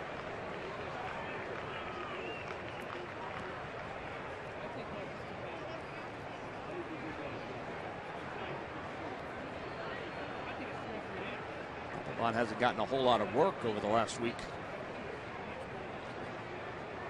Interesting to see how his command is. That one's off the outside of the plate. Ball one. Well, and that's the tough part about being a closer. You know, when you're not getting consistent work, it's trying to find a way. And I'm sure Jonathan's been through this before, but you know, finding a way to stay sharp to come into these situations. You know, he does have a 3-run cushion, but you know, in this ballpark, you know, anything can happen.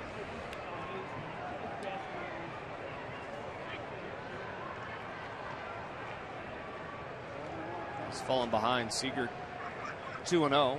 It's the 2-0 pitch, and that's over for a strike. It's 2-1.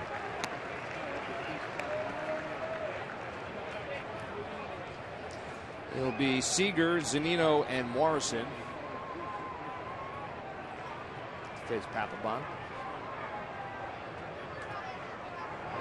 2-1 pitch. Over for a strike. It's 2-2. Well, it's got to be nice when you're in this situation where you're 2-0 and they take 2 pitches that allow you to get back into the count to even it at 2s. All it takes is 1 quality pitch. Move on. 2-2 pitch is fouled off. Fastball at 92 from Jonathan Papelbon.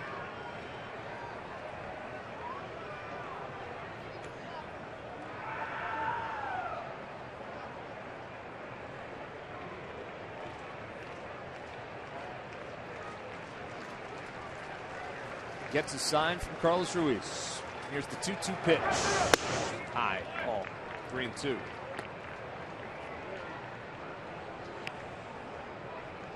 Jonathan did get 1 save on the most recent road trip, and with that save, he passed Tug McGraw for the 5th time, for 5th place in the all-time list in Phillies history.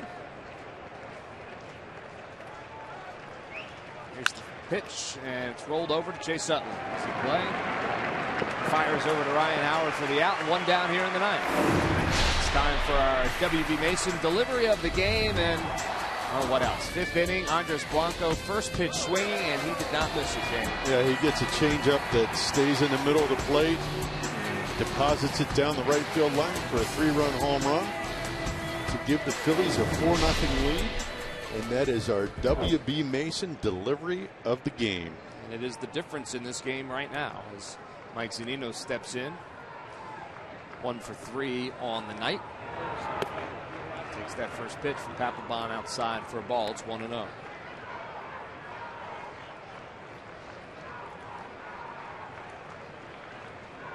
Blanco's played a good shortstop tonight as well. He's had a couple chances, a couple double plays.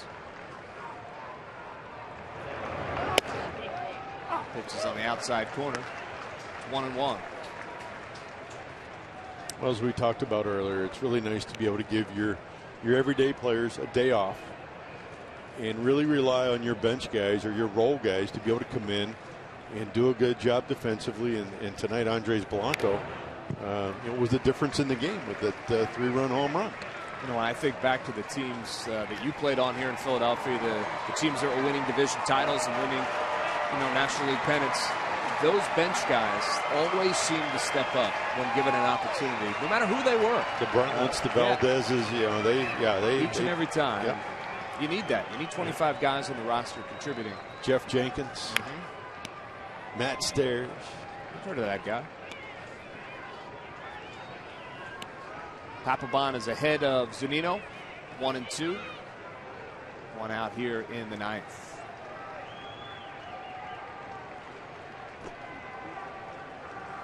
Greg Dobbs. There were a lot of them. Here's the 1-2 pitch, swung on, foul, out of play. And it takes a lot of it. It takes a special person to play that role on a team. Not everybody can play that role. It looks like it's an easy job. Yeah, because you're not playing every day. But the hard part is to stay sharp. And when called upon, you can go out and do whatever the manager asks you to do. Here's the 1-2 pitch. Swung on, popped out of play. You know, it's interesting you say that. I was talking to Blanco maybe about 2 weeks ago about that very topic, and he said that, you know, he looks at it when he gets at a bat during a game, he gets one chance to impress Ryan Sandberg, one chance to impress the manager. And then every once in a while, when he gets that spot start, he says, well, now I have 4 chances in this game. I know I'm going to have about 4 chances to do it. And that's how he approaches it. And I guess as a bench player, that's how you have to approach it. Is called third strike. Papelbon gets the slider over 78 miles per hour. That froze Mike Zunino, and he is out, second out of the inning here in the top of the ninth. Take a look. Well, here you see a good slider after all those fastballs. It's up. It might be the top of the zone, but that you know, Zunino should have known was called a strike earlier in the game. But good slider right there by Jonathan Papelbon, and you know, a great way of thinking there for Andres Blanco. You know, taking each at bat and making it your biggest at bat of the day. Logan Morrison now steps in with 2 outs here in the ninth. Last chance for Seattle. First pitch to Morrison is inside for a ball. It's 1-0.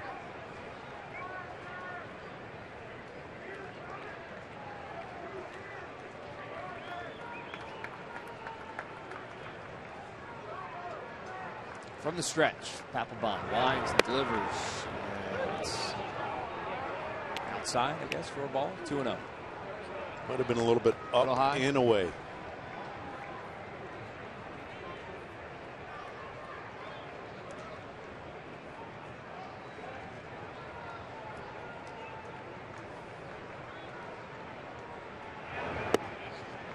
That pitch is over for a strike. Fastball at 91. 2-1 now to Logan Morrison.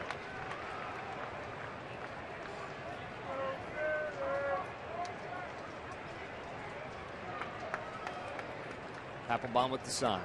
2-1 pitch. Swung on. Ground ball just out of the reach of Chase Utley into right field. That's going to be a base hit. So Logan Morrison keeps this game alive with a single.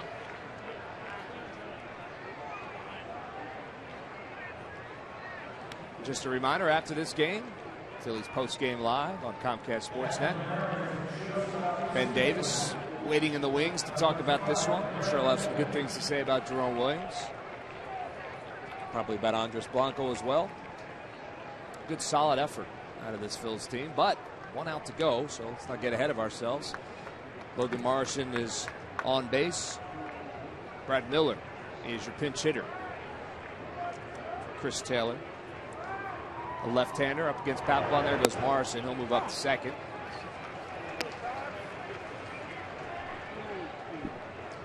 Not a stolen base from Morrison.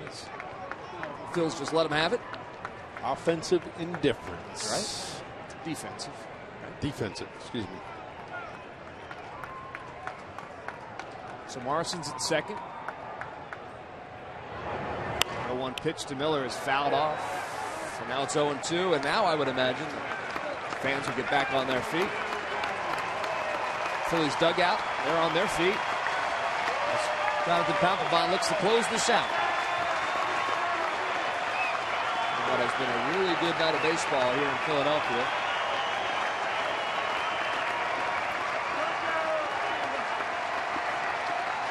Here's the 0-2 pitch. High ball, 1-2.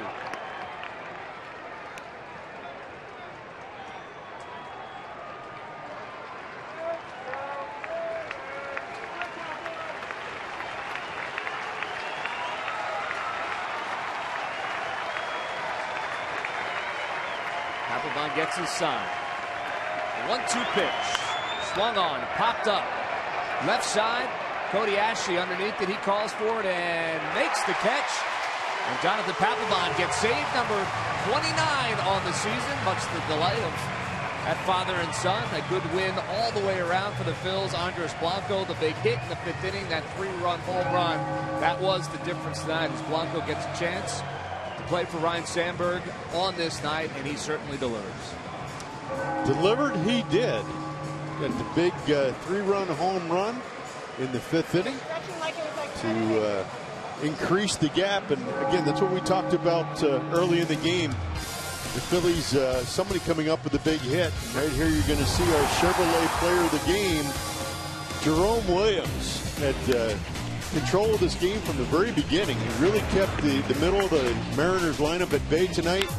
Kept the ball down, moved his fastball around, let his defense play for him. Made some good pitches. You know, he probably walked a few more than he would have liked, but he made pitches when he had to. And that's why he is our Chevrolet player of the game. He gave way to the bullpen in the 8th inning. Ken Giles came in and struck out the side. And then Jonathan Papelbon came in, got his 29th save of the season. So there you have it. Phils get a victory 4-1. We'll be back in just a couple minutes, but a final wrap on this. Stay with us.